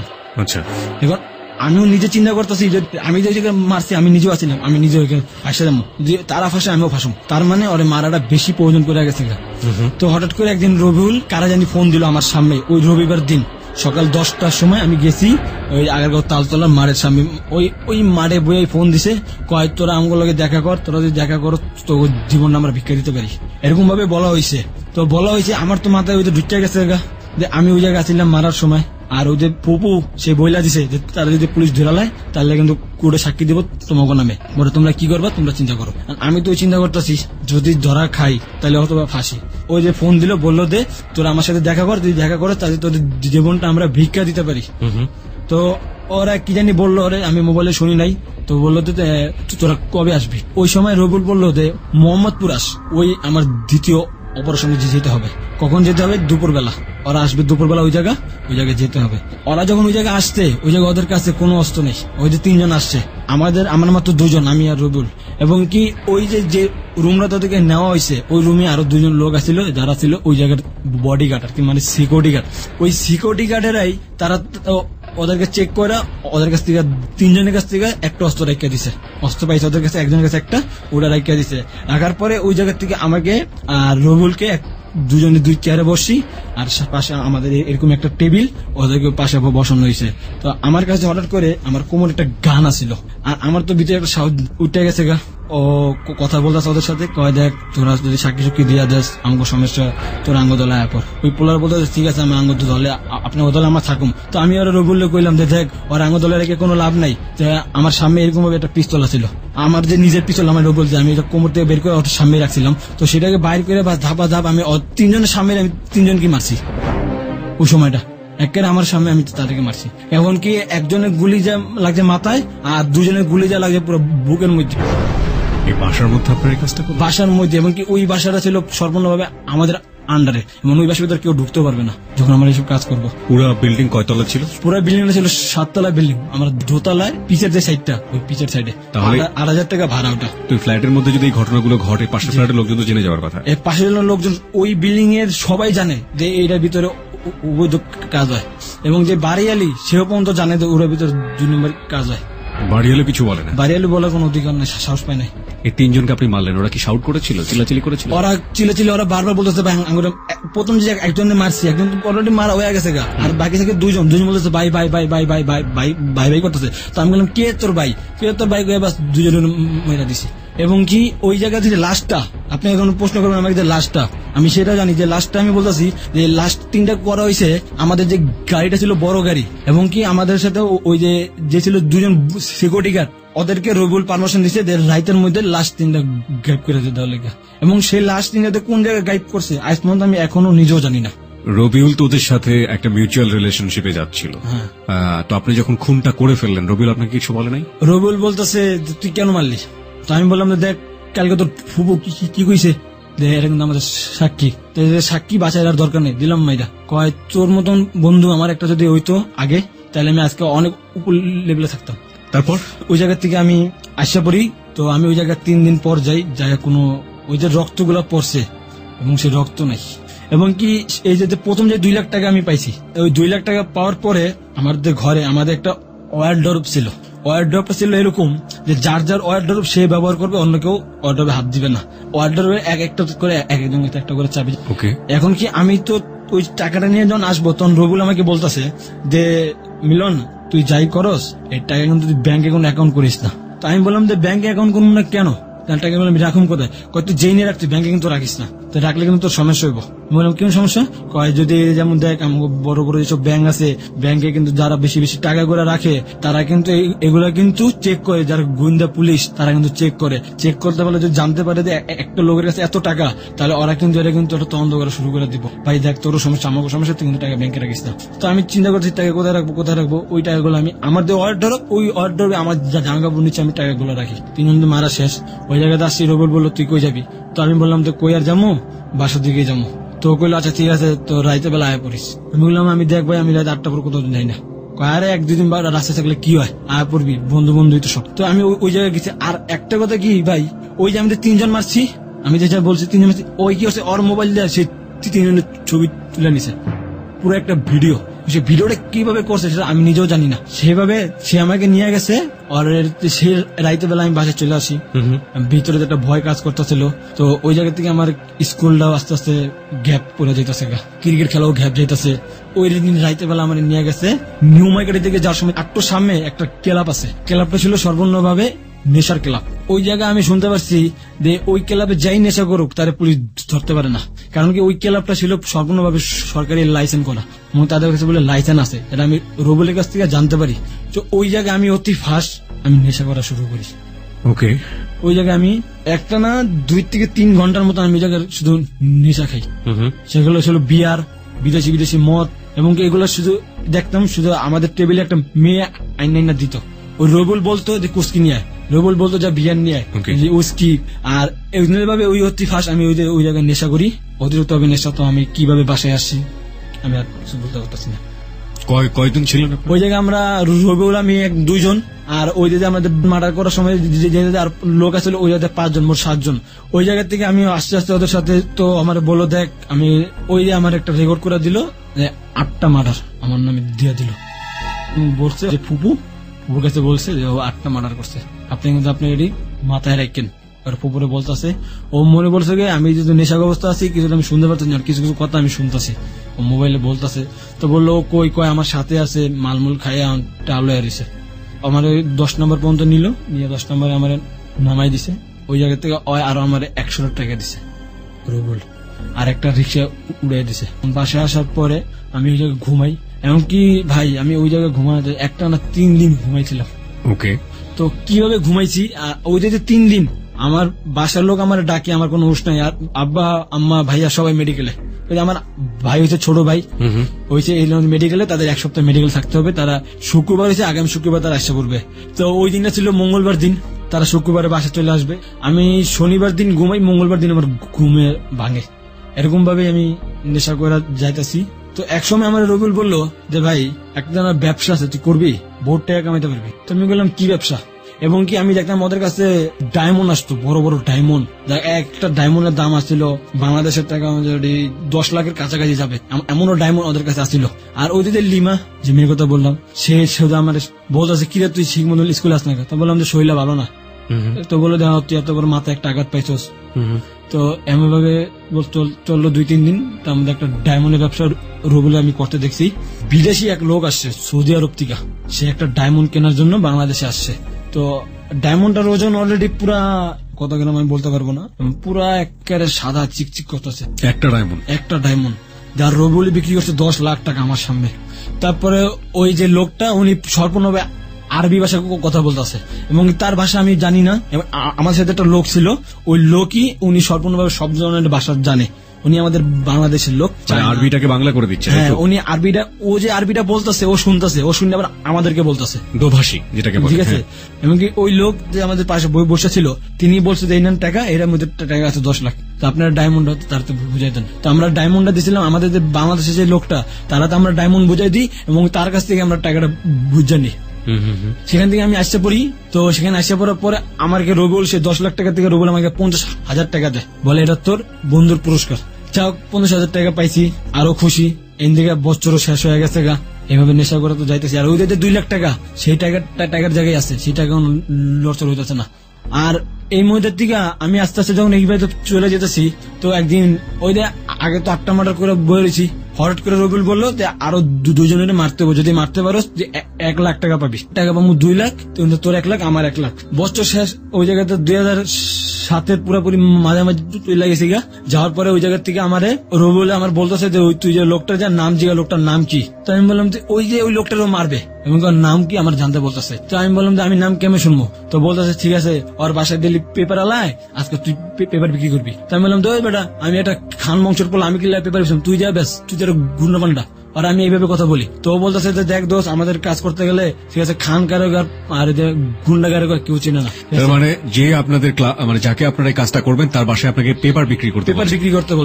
কেন বলতেছে ওই লোকের নাম আমরা জানি না, শুধু আমরা ছবি দেখছি, তার নাম আমার জানতে হবে এবং তাকে নিয়ে আপনারা স্টাডি করবেন, তাকে নিয়ে আমরা স্টার করবো। তো রবিউল আরো কিছু পোলাপান তৈরি করছে, রবিউল আমার বলতেছে তুই পারবি কিনা? আমি বললাম না আমি পারবো না, তুই দেখো আমার মারতে পারবো, তো আমি পেপার বেচতে পারবো না, আমি খান বংশের পোলা। তো রবিউল তোর খান, তুই তোর খানের জায়গায় থাক। এখান থেকে রবিউল এক ছেলের ফোন দিছে, ছেলের আনছে, ছেলের আইনে বলতেছে তোর আমি 5,000 টাকা দিবো, তুই ওর খালি নামটা জানি আসবি এবং ওর বাসায় কয়জন আছে, কে কে আছে।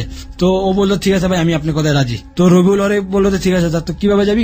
পেপার বিক্রি করতে যাবি, ওর বাসায় ডেলি নগদ টাকা পেপার কিনা রেখা দেখ। তো ও যখন গেছে, ওই ছেলেটা যখন যা বলতেছে যে কাকা আপনার নাম কি, তো নাম বলে বলছে আমার নাম কাদের। ওই ছেলের কাছে নাম বলা হয়েছে কাদের, তো অরিজিনাল তার নাম কি আমরা জানি না। ঠিক আছে, তো বললো আপনার বাসায় কে কে। তো ওইও কি করছে, ওই লোক তারে আবার বলতেছে যে দেখো আজকে আমার বাসায় না কাদের ছেলে আসে নাই, তুমি আমার বাসায় একটু কাজ করে দিবা। বলে কি কাজ? বলতেছে কি আমার ওই একটা খাট আছে, খাটটারে তুমি ওই রুম থেকে ওই রুমে নিবা। তো ওই ছেলেটা বুদ্ধি করলো কি, যদি রুমে ঢুকতে পারি তো আমি দেখতে পারবো ওই রুমে কারা কারা আছে। ও সেই বুদ্ধিটা করে সে খাট পাল্লাইতে গেছে ওই বাসায়, এবং আমি আর রবিউল অলরেডি 3 ঘন্টা যাবত ওই পোলার অপেক্ষা করতেছি বাইরে খাড়ায়া যে ও আসবে। আর রবিউল কি করতো, হুন্ডা ছিল, হুন্ডার নিচে বিয়ার রাখতো। এটা আমি জানতাম না, এটা আমি ওই দিনকে দেখতে পাচ্ছি হুন্ডাতে সিট খুলে ওই 2টা বিয়ারের বোতল বাড়ি করছে। আমিও বিয়ার পেয়ে আমিও খাইতেছি ওর লগে। 3 ঘন্টা পর ওই ছেলে ওই জায়গা থেকে আসছে। আসার পরে রবিউল ছেলে বলে যান টাকা দেন, 5,000 টাকা দিবেন, কইছেন 5,000 টাকা দেন। কোথায় ঠিক আছে 5,000 টাকা তোরে দিমু, তুই তো কিছু করলি না। কয় তার নাম কাদের, কয় ঘরে কে, কয় ঘরে একটা মহিলা আর 2টা মেয়ে আছে। তো ওই সময় সাথে সাথে রবিউল তারে 5,000 টাকা দিয়ে দিছে। ওই জায়গা থেকে রবিউল সকালবেলা, আমি এটা জানি না, 7টার সময় ওর বাজার সামনে চলে গেছে। কেন গেছে? ওর অফিসটি কেনার জন্য, এবং কি ওর অফিস, যে অফিস চাকরি করে ওটা ব্যাংকের ম্যানেজার। অরিজিনাল কি ব্যাংকের ম্যানেজার কিনা তাও জানি না, তো আমি শুনছি ওটা ব্যাংকের ম্যানেজার। তো আমি রবিউল সকালবেলায় যাইয়া ওর পিছে পিছে গেছে, যাইয়া 10টার দিকে ও ঘর থেকে বের হয়েছে, আর রবিউল গেছে 7টার সময়। এটা আমার সম্পূর্ণভাবে বলছে রবিউলে, আমি ওই সময়টা ছিলাম না। আর রবিউলের টার্গেট ওই লোকটার যখন ও মারবে তখন ওই লোকটাকে মারতে হবে, আমি মারবো ওর। আর তোর মাথায় তো ভূত ঢুকছে, একটা ওই 2টা মেয়ে আছে, এই মেয়ে 2টা কোন স্কুলে পড়ে, এই খবরও অন্য লোক দিয়া লাগানো শুরু করলো। এবং কি 1 সপ্তাহ যাবত ওই লোকটার পিছিয়ে খালি ঘুরলো। হঠাৎ করে ঘুরা একদিনকা একটা গাড়ি ভাড়া করছো 5,000 টাকার বিনিময়, আর ওই যে ড্রাইভার থাকবো সম্পূর্ণ ড্রাইভার লোক আমাদের লোক। তো ওই ছেলেদেরকে কন্ট্যাক্ট করা হয়েছে 10,000 টাকার বিনিময়ে। কি করতে হবে, ওই একটা মেয়ে, তাদের ছোট মেয়েটা, তার নাম ছোট মেয়ে ছিল, তার নাম ছিল সুমিরে তারা কিডন্যাপ করবে। কিডন্যাপ করে ওই যে মোহাম্মদপুর যে বিল্ডিংটা আমাদের, ওই বিল্ডিং এ তাকে নিয়ে রাখতে হবে। এইভাবে করে ও কি করলো, ওই যে ছেলেগুলা তার মোহাম্মদপুর নিয়ে গেছে। তো আমি রবিউলের সাথে, তো রবিউলের ছেলে ফোন দিতেছে, আমাদের লোক ফোন দিয়ে বলতেছে যে ভাই অপারেশন সাকসেস। ও বললো ঠিক আছে চলবে। ও কিন্তু লাউড স্পিকার দিয়ে রেখে দিছে আমার শোনা না লেগে। তারপর কাই সেটা আমি জানি না। তো আমার যা ধারণা, ওই যে সুমি যারা কিডন্যাপ করছে, ও তার কাছ থেকে ওর বাপের নাম্বারটা নিচ্ছে। ওদের টার্গেট ওর বাপই মারবো। সুমি ছিল ওই যে লোকটার মারবো, ওই লোকটার মেয়ে, ছোট মেয়ে। আমি বন্ধু থেকে বলছি যে সুমি আমার কাছে শুনতেছে কিনা আমি জানি না, সুমিকে তার কাছে ক্ষমা চাওয়ার মতন যোগ্যতা আমার নাই। তো ওই জায়গা থেকে সুমির কাছে রবিউল তার বাবার নাম্বার নিল। তো তাকে ফোন দেওয়া হয়েছে, ফোন দেওয়া বলতেছে আপনার নাম কি কাদের আলোদার? তো বললো যে হ্যাঁ আমার নাম কাদের আলোদার। তুমি কে? তো বললো যে আমি কে জানি না, আপনার লাভ নাই, আমি আপনার দুশ্মন। কয় কেমন দুশ্মন? কয় দুশ্মন কেমন জানার দরকার নেই, আপনার মেয়ে সুমি এখন কোথায় থাকে আপনি খবর লাগান। যে বলছে সুমি কোথায় আছে খবর লাগান। তারপর থেকে ওর সাথে বাবা বাবা বললে কথা বলতেছে। তো সুমি মুখ পেঁচা রেখে দিছে। তো রবুল ওই জায়গায় দাবি করছে 20 লাখ টাকা। কোন বাসাতে আপনারা ওকে চিন্তায় করে নিয়ে গেছেন? ওদের যে বাসায় ছিল আমাদের যে মোহাম্মদপুর, যে বাসায় আমি 3টা মার্ডার করছি, ওই বাসার ভিতরে মুখটা রুমাল দিয়ে আটকে রাখছি, আর 2 হাত পিছে বাইন্ধা রাখছি, পাউডার বাইন্ধা রাখছি, এবং শুধু ওরে একবেলা ওই জায়গায় আমরা খাইতে দিতাম। সুমির বয়স কত ছিল তখন? সুমির বয়স ছিল অলরেডি 10 থেকে 11 বছর। ওই সময় কোনো খারাপ আচরণ ওর সাথে করেছিলেন? না, ওর সাথে কোনো খারাপ আচরণ না, শুধু আর খারাপ আচরণের মধ্যে কি ওর একটু পানি খাওয়ানো কম দেওয়া হতো, আর পানি দেওয়া হতো আপনি ধরেন ছোট 1 বোতলে 1 বোতল পানি তাকে দেওয়া হতো, ওই সারাদিন তার 1 বোতল পানি। ও তো বাসায় চিল্লাচিল্লি করতে পারতো? হ্যাঁ, বাসায় চিল্লাচিল্লি করতো, কারণ ওর মুখ বন্ধ। আর ওই যে আমি আগে তো বলছি যে ওই বাসায় যদি আমাদের মাইরাও ফালাই তাও ক্ষমতা নেই। ওকে, ওই জায়গা থেকে সুমির বাপকে 20 লাখ টাকা দাবি করা হয়েছে, এবং সেই লোকটা বলতেছে দেখো বাবা আমার কাছে 20 লাখ টাকা দেওয়ার ক্ষমতা নাই। কয় আপনার কাছে টাকা বড় নাকি মেয়ে বড়? কয় মেয়ে বড়। তো কয় ঠিক আছে, তাইলে আপনার টাকা 20 লাখ দেওয়াই লাগবো, না দিলে আপনার মেয়ে মারা যাবে। রুবেল বলতেছে আমি আপনার আবার 1 সপ্তাহ সময় দিলাম, 1 সপ্তাহের মধ্যে টাকা রেডি করবেন। তো রুবেল আমার বলতেছে যে তুই আরো কিছু টাকা পাবি, কাজ একটা ধরছি। তো সেই কাজটা ছিল সেই কাজটা যে ওই জায়গার থেকে ওরা টাকা নিব এবং লোকটারে মারবো, আবার ওই মেয়েটারে ওরা ছাড়বো। ওদের টার্গেট ছিল এই একটা। পরে 1 সপ্তাহ পুরোপুরি যায় না, 5 দিন পর রবিউলকে ফোন দিছে ওই লোক, দিতে সুমির বাবা ফোন দিছে ওই লোককে, বললো যে বাবা আমি তোমার প্রস্তাবে রাজি, তোমার 20 লাখ টাকা রেডি। তো বললো যে টাকা কোন জায়গায় আনতে হবে, কিভাবে আনতে হবে সেটাও আমরা বলে দিব। তো রবিউল বলছে আপনার এক জায়গার নাম বলছিল, নামটা তোমার আমার খেয়াল ওটা ছিল গাবতলির দিকে। তো আমাদের যে বড় গাড়িটা, সেই গাড়িটার ভিতরে মেয়েকে রাখা হয়েছে, এবং কি মেয়েরে ওই সময়টা তার রুমাল খুলে ফেলানো হয়েছে, হাতের বান খুলে দেওয়া হয়েছে, পায়ের বান খুলে দেওয়া হয়েছে, এবং তাকে বলা হয়েছে যে তুই সোজা গাড়িতে উঠবি, যদি একটা কথা কস তাহলে তোর পিঠে গুলি করে মারবো। আর ওই গাড়িতে করে 5 জন আসছে, আমি আর রবিউলে গাবতলি গেছি। গাবতলির টিকাই দেখলাম কি ওই যে বড় গাড়িটা প্রথমতি ফার্স্ট আমি যে গাড়িতে উঠছি সেই গাড়িটা আমার আমি দেখতে পাচ্ছি ওদের কাছে, এবং ওই গাড়িটা করে আনতাছে, ওই মেয়েটাকে আনতাছে। তো রবিউল কি হলো, হোন্ডাটা একটা গ্যারেজের ভিতরে, যেমন গাবতলি তো অনেকগুলো আমাদের গ্যারেজ আছে, বাসের গ্যারেজ যেখানে বাস গাড়ি রাখা হয়, সেই জায়গায় রবিউল একটা সিকিউরিটি গার্ডে আর একটা হুন্ডা ছিল, ওর হুন্ডাটা পাহারা দেওয়ার জন্য দিল 100 টাকার বিনিময় লোকটা পাহারা দিবে। ওই জায়গা থেকে রবিউল ওই গাড়িতে করে গাবতলির একটা ভিতরে ঢুকছে। গাবতলির ভিতরে ঢোকার পরে গাবতলির থেকে সোজা ওই লোক আসা পড়ছে, ওই যে সুমির বাবা আসে, হাতে একটা ব্যাগ, টাকার ব্যাগ, ওই জায়গায় 20 লাখ টাকা আছে। তো আমি বললাম এত টাকাগুলো ওর বাপের ওদের কি লেগে নিতেছ? কয় বেশি কথা কষ্ট কি লেগে, ধর অস্ত মার বিশালার দাম কইরা। আমি বললাম যে বিনিময় কি দিবি কয় তোরে তুমি 1 লাখ টাকা। আমি বললাম তো টাকা 20 লাখ দিবি 1 লাখ, কয় যা তোরে 2 লাখ দিব। আমি কই যা 2 লাখই চলবো, আর বাকি টাকা কই যাবো? ওই জায়গার থেকে 5 লাখ টাকা নিবো রবিউলে, এবং কি আরো 5 লাখ টাকা ওই যে বাসায় রাখছে, যে ওলাপেন পাহারা ছিল 2 জন, ওই জায়গাতে ওরা কিছু পাইবো, এবং কি আর বাকি যে টাকাগুলা 13 লাখ টাকা সেটা সম্পূর্ণ যাবে ম্যাডামের হাতে, যাবে ফুপুর কাছে যাবে। এটা আমার বলছে রবিউলে, যে টাকাটা ফুপুর হাতে যাবে 13 লাখ টাকা ফুপুকে দিতেই হবে, আর বাকি 7 লাখ টাকা আমাদের, তুই 2 লাখ টাকা পাবি, ঠিক আছে? ওই লোকটা যে বললো, রবিউল বললো যে আপনি একটা রিক্সা নেবেন, ওই রিক্সার মধ্যে টাকাটা রাখতে হবে, টাকার ব্যাগটা রাখতে হবে। আর আমাদের যে বড় গাড়ি প্ল্যান কি ছিল আপনাদের? ওনাকে মেরে ফেলা। তো ওই লোকটাকে বলা হয়েছে তুমি একটা রিক্সা নিবা, রিক্সাকে বলবা মোহাম্মদপুর যাবো। কেন মারতে চাচ্ছেন? মানে যে লোকটা তো টাকা দিয়ে দিলেই টাকা দিয়েছে, কেন মারতে চাই আজ পর্যন্ত আমি এখনো জানি না। ওকে, তারপর ঠিক আছে, কেন মারতে চাইছে যে এই জন্য আমার মনে হয় যেটা ধারণা যে ওই লোকটা একটা সাক্ষী, এই জন্য মনে তাকে মারা। ওই জায়গার থেকে আমি আবার বলছি তাকে মারার জন্য, আবার আমার হাতে রবিউল পিস্তল দিল। তো বললো যে আজকে যদি লোকটা তুই মারতে পারস তুই 2 লাখ টাকাও পাবি, এবং এই পিস্তলটা সর্বনভাবে তোর হয়ে যাবো, আর আমি এটা নিমু না। তো আমারও একটা কি ছোটবেলা যেটা আমি বললাম যে স্বপ্ন, যে একটা আসল পিস্তল আমার দরকার, সেই পিস্তলটা আমি পাইতে যাইতেছিলাম ওই সময়টা।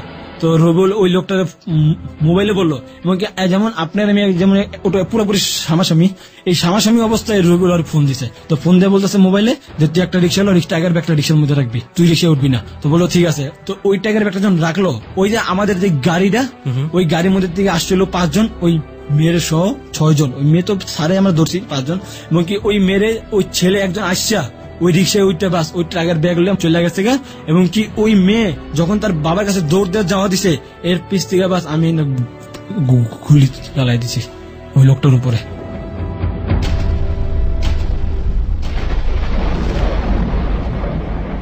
এবং কি লোকটার উপর আমি 3 রাউন্ড গুলি চালাইছি। মেয়েটা যখনই বাবার পাশে যায় খাড়াইছে তখনই আমরা গুলিটা চালাই দিছি। তারপর কি হলো ওখানে? তারপর ওই জায়গায় লোকটা আর কি মেয়েটাকে ওই তার মেয়ের হাত ধরে ওই জায়গায় লোকটা হইয়া গেছে। বিশ্বাস অবিশ্বাস সম্পূর্ণই আপনার হাতে, তবে ঘটনাগুলো যদি এভাবেই ঘটে থাকে সেটা যে কতটা হৃদয় বিদারক এবং মর্মাহত হতে পারে আপনি বুঝতেন যে আপনি একের পর এক কত দুর্ধর্ষ, কত বাজে, কত আমি ভয়াবহ কাজ কি করছেন। করতেছি আমি নিজেও জানি না। ওই সময়টা আমার কাছে কেমন জানি মজা লাগতেছে মারার জন্য। এবং কি যখন আমার যখন পিস্তল আসতো তখনই মন চাইতো আমি যারবে তারই মারি। নিজের ভিতরে এমন একটা কাজ করতো। মাই গড, সেখান আমি থেকে আমি- আসলে খেয়ে হারাই ফেলছি অনেকখানি, কারণ আমি বিলিভ করি nothing is impossible in the world, but হয়তো ওর জায়গাটা থেকে ছোট ছোট ছোট ছোট করে জিনিসগুলোর অনেক বেশি পরিমাণে ভার্সলি এক্সপ্লেনেশন করা সম্ভব, but this are happening in is life. এর মোটা দাগে সেটা হচ্ছে একজন মানুষ, এটা কিন্তু এক ধরনের বড় ধরনের জবানবন্দি। ওর ভোকালটাকে ইমিটেট করা হবে না, ওর ভোকালটাকে এখানে চেঞ্জ করে দেওয়া হবে না। পুলিশ যদি কখনো ওকে ধরে, আইনি সংস্থা যদি কখনো ওকে ধরে, এবং সেক্ষেত্রে ওর এই যে আজকে ও যেগুলো বলে যাচ্ছে সেগুলোকে ওর স্বীকারোক্তি হিসেবে পুলিশ কোর্টের কাছে দাখিল করতে পারে। ওর বিচার হবার জন্য একটা স্বীকারোক্তি এনাফ। তারপর সেখান থেকে আমি সোজা ওই যে রবিলের হুন্ডা দিতে পাহারা দিতে আমি আমার পিস্তলটা কোমরে রাখলাম। রবিল হুন্ডা বলে যে আজকে পিস্তল তোর। আমি বললাম পিস্তল যার মধ্যে তার তোর লাগে কন্ডা করছে 2 লাখ টাকা, তোমার কন্ডাকে টাকা দে। আরে দোস্ত তোর টাকা দিমু, তোর লাগে আমি বেমানি করবো। আমি তুই তো একটা বেমান, তুই বেটার টাকা নিস, বেটার মারছো তো তুই আমার টাকা দে 2 লাখ। ওই সময় আমি ওরা জারি জুরি মারলাম। ওকে দেখ মিলন, তোর আমি এই লাইনে আনছি, তুই যদি আমার যদি ফাঁসাস তাহলে তুইও ফাঁসবি। আমি কারো ফাঁসাই না, তুই আমার টাকা দিয়ে 2 লাখ। চল মোহাম্মদপুর। তো আমি গেছি মোহাম্মদপুর। ওই জায়গা থেকে আমি 2 লাখ টাকা পাইছি সাথে সাথে। ওই যে টাকার ব্যাগটা, ও সেই ব্যাগ বের করে টাকা গুইনা আমার সেখান থেকে 2 লাখ টাকা দিছে। এবং কি টাকাও দিচ্ছে, আরো পিস্তলটা একেবারে জন্য আমার দিয়ে দিছে। পিস্তলটা একেবারে দিয়ে দিল। ও আগেই বলছে যে যদি মারতে পারিস 2 লাখ টাকাও পাবি আর পিস্তলটাও পাবি। এটা নিয়ে মোট 9টা মার্ডার হলো আপনার। 9টা মার্ডার হলো এটা নিয়ে। ওই জায়গা থেকে আমি 2 লাখ টাকা, 5টা মার্ডারের ব্যাপারে আমরা শিওর না, কিন্তু 4টা মার্ডারের ব্যাপারে আমরা কনফার্ম। আমি নিজে কনফার্ম আমি 4টা মার্ডার করছি। 9টা যেমন বলছে ওরা 5টা বলছে, আমি ওদের কথা বিশ্বাস করে নিছি 5টা। এবং কি ওই যে 2 লাখ টাকা আরো দেখা গেছে 50,000 টাকা আমার কাছে তো আগেই দিছে, আরো 2 লাখ টাকা অলরেডি 4.5 লাখ। রাস্তার মধ্যে লোকটাকে মারলেন, হ্যাঁ। রাস্তার লোকজন কেউ ছিল না ওখানে? কেউ ছিল না, একটা কাউয়া কুত্তাও ছিল না ওই রাস্তাটার মধ্যে। মেয়েটা কি করছিল সেই মুহূর্তে? মেয়েটা তো তার বাবাকে ধরে বাবা বলে কান্দাকান্দি করতে দিচ্ছে। আপনারা ওই গুলি করেই দৌড় হ্যাঁ, দিয়েছিলেন? গুলি করে আমরা ওই জায়গাতে আসা পড়ছি। ওই জায়গা থেকে আমিও আসা পড়ছি রোবলের হুন্ডাই করে। আর ওই সময় রোবল যে হুন্ডা টানছে অনেক জোরে জোরে, ও বাসায় আসছে। আর ওই যে ফুপু ম্যাডাম, ও আবার সেই ফুপুরে ফোন দিছে যে টাকা পাইছি, লোক অপারেশন সাকসেস, টাকা আপনার বাসায় যাবো। ওই জায়গা থেকে রোবল 5 লাখ টাকা নিছে, আমার 2 লাখ টাকা দিছে, অস্ত্রটা আমার একেবারে জন্য দিয়ে দিছে। এবং কি আমি ওই সময় সোজা আমার না নেশা করার বেরাম উঠে গেছিল, আমি আর নেশা করবো। সেই সময় পিস্তলটা আমি সাথে করে নিয়ে আই, সোজা ওই দৌড় ঝিঁকে এলাম। আমি প্রথম মতি ফার্স্ট খাইলাম মাল।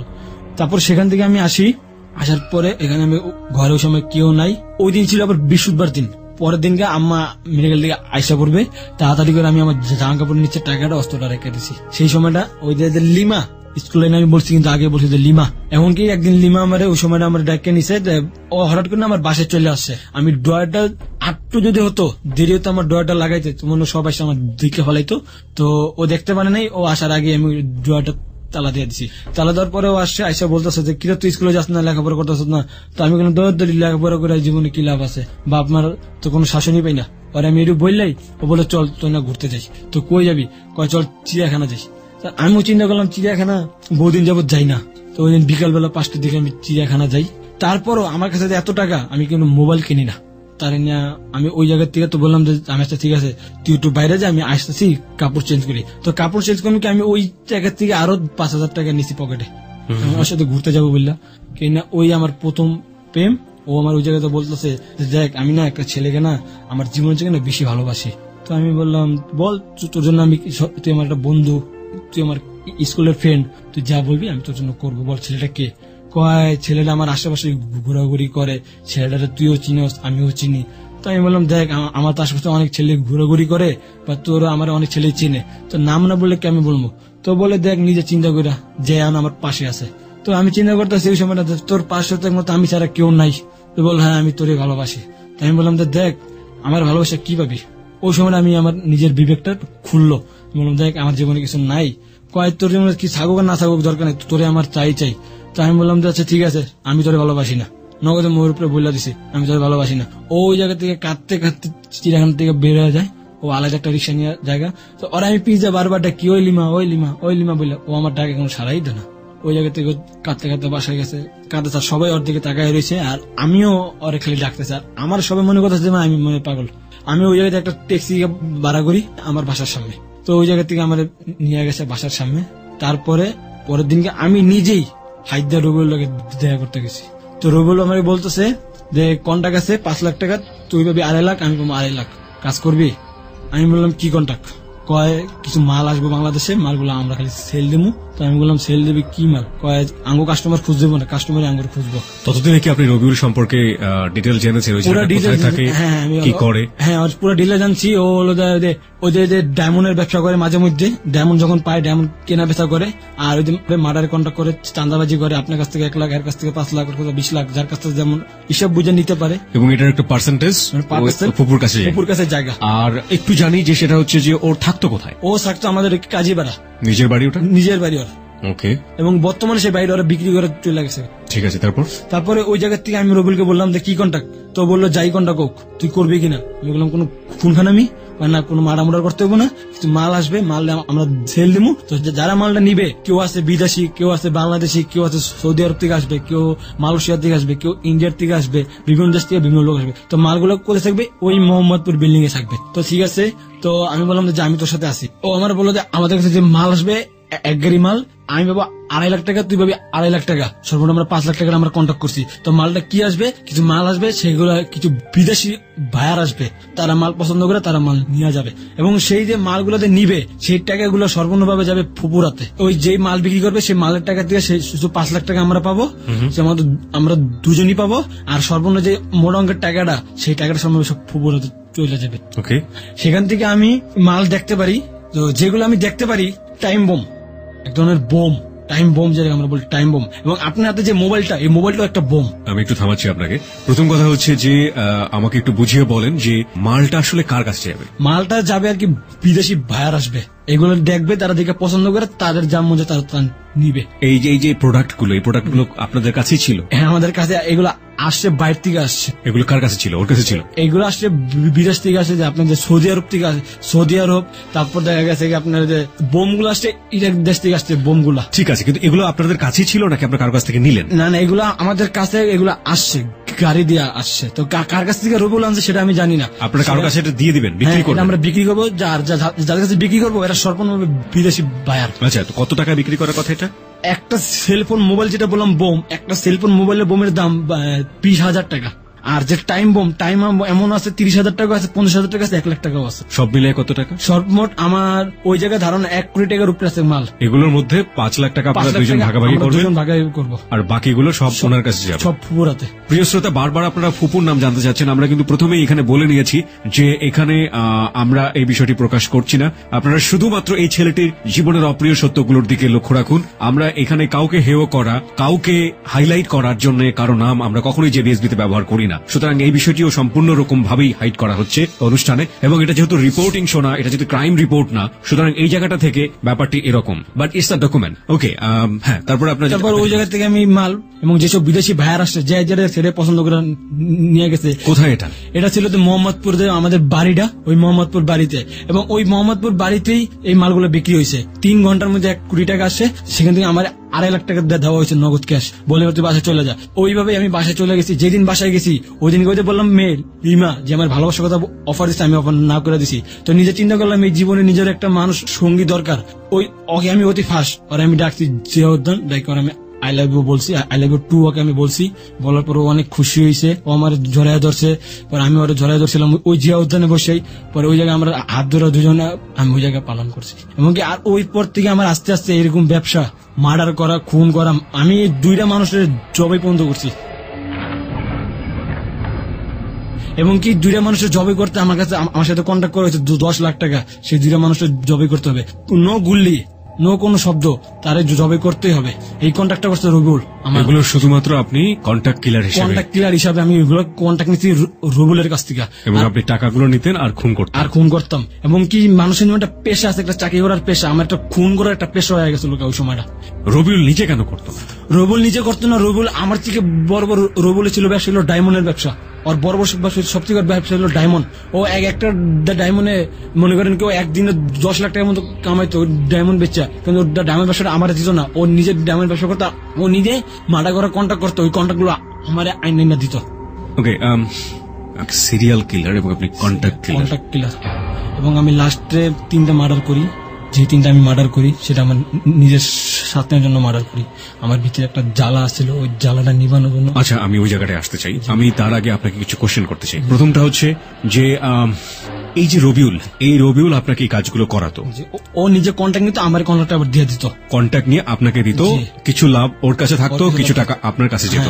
আপনার পরিবার কি এই সময়টাতে কিছুই জানতো না? আমার পরিবার সমাজে জানতো কিনা আমি জানি না। তো আমার যখন আমি ঘরে যেতাম রাতে 2টার দিকে ঘরে যেতাম, 3টার দিকে রাতে ঘরে যেতাম, 7 দিন পরও ঘরে যেতাম, 3 দিন পর ঘরে যেতাম, ঘর থেকে কোনো শাসনই আমার করা হইতো না।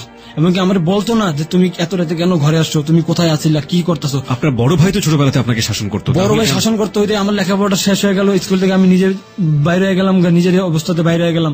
সে বড় ভাইয়ের শাসনটাও গেছে গা, সেও আর কোনো শাসন করতেছে না। সে বলতেছে যে মরলে মরুক, বাঁচলে বাঁচুক, মানে আপনাকে নিয়ে মাথা ঘামানো, আর কোন মাথা ঘামানো। আপনার বড় ভাই তো কমিশনারের ডান হাত বাম হাত ছিল, তো সেই সময়টা তো সে চাইলে তো জানতে পারতো, কারণ এলাকাতেই তো এসব ঘটনা ঘটছে। আমি যে এলাকায় থাকতাম ওই এলাকায় আমি কোনো এসব কাজ করতাম না। এমনকি আমি যত রাতে ঘরে আসি আমার বলবে না তুমি এত রাতে কেন ঘরে আসছো, তুমি কোথায় আসিলা, কি করছো, তুমি 3 দিন ধরে ঘরে খাও না, তুমি 3 দিন ধরে ঘরে আসো না, কেন আসো না। না ভাই বলছে, না আব্বা বলছে, না মা বলছে, কেউ কোনো প্রশ্নই আমার করেনি।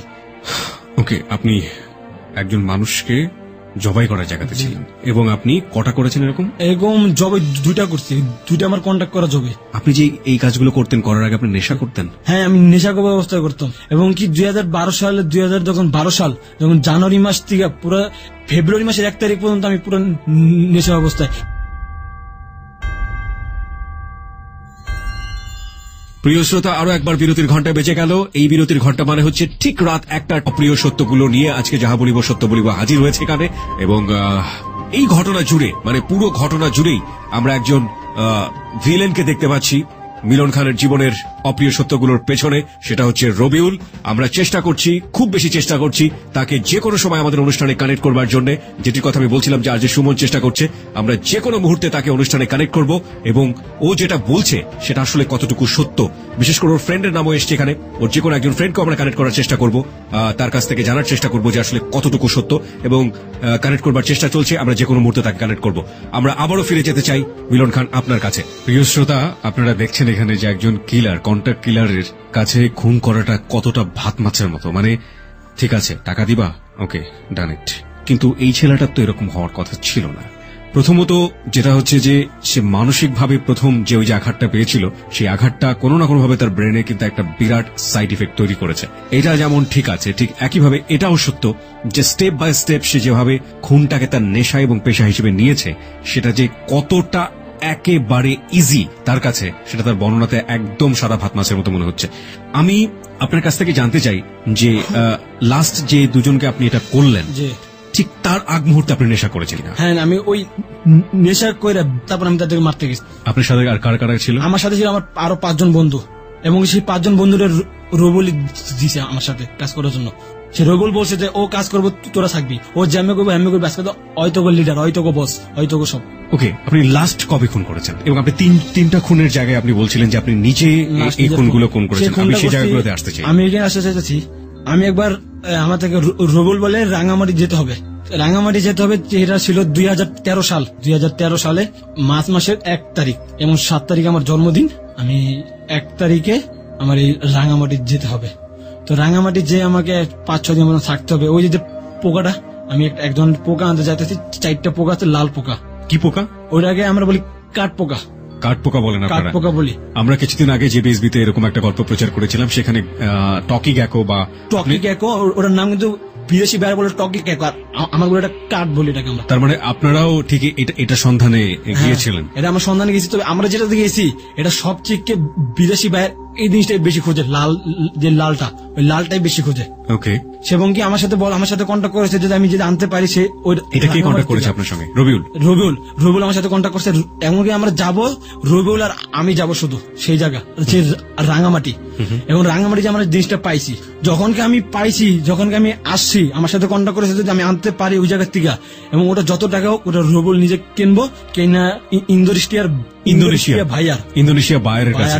প্রিয় শ্রোতা, এই যে প্রাণীটি ধরা এবং এই প্রাণীটি মারার জন্য অনেক ধরনের গল্পই শোনা যায়। এই গল্পগুলো গাল গল্প কিনা আমরা জানি না, এটার অথেন্টিসিটি কতটুকু সেটাও আমরা জানি না, যেগুলো নিয়ে কোথায় ব্যবহার করা হয়। তবে এটার জন্য কিন্তু বন্যপ্রাণী সংরক্ষণ আইনে কড়া আইন আছে যে এই প্রাণীটি হত্যা করলে কিংবা এই প্রাণীটি যদি পাচার করা হয় তাহলে কিন্তু ওখানে জেল হয়ে যাবে এবং জরিমানাও হয়ে যাবে। এবং এটা যে পাচার হতো বা এটা যে ধরা হতো সেটা আমরা মোটামুটি জানতে পেরেছিলাম। আমাদের এখানে আরেকজন বন্ধু এসেছিল যার যাহা বলিব সত্য বলিবতে একটা পার্টে এই ব্যাপারটা ছিল। উনি এসেছিলেন কুমিল্লা থেকে। আপনারা নিশ্চয়ই কিছুদিন আগে শুনেছেন আমাদের ফেসবুকের ছবিটাতে কিন্তু আমরা দিয়েছিলাম যে প্রাণীটির ছবি।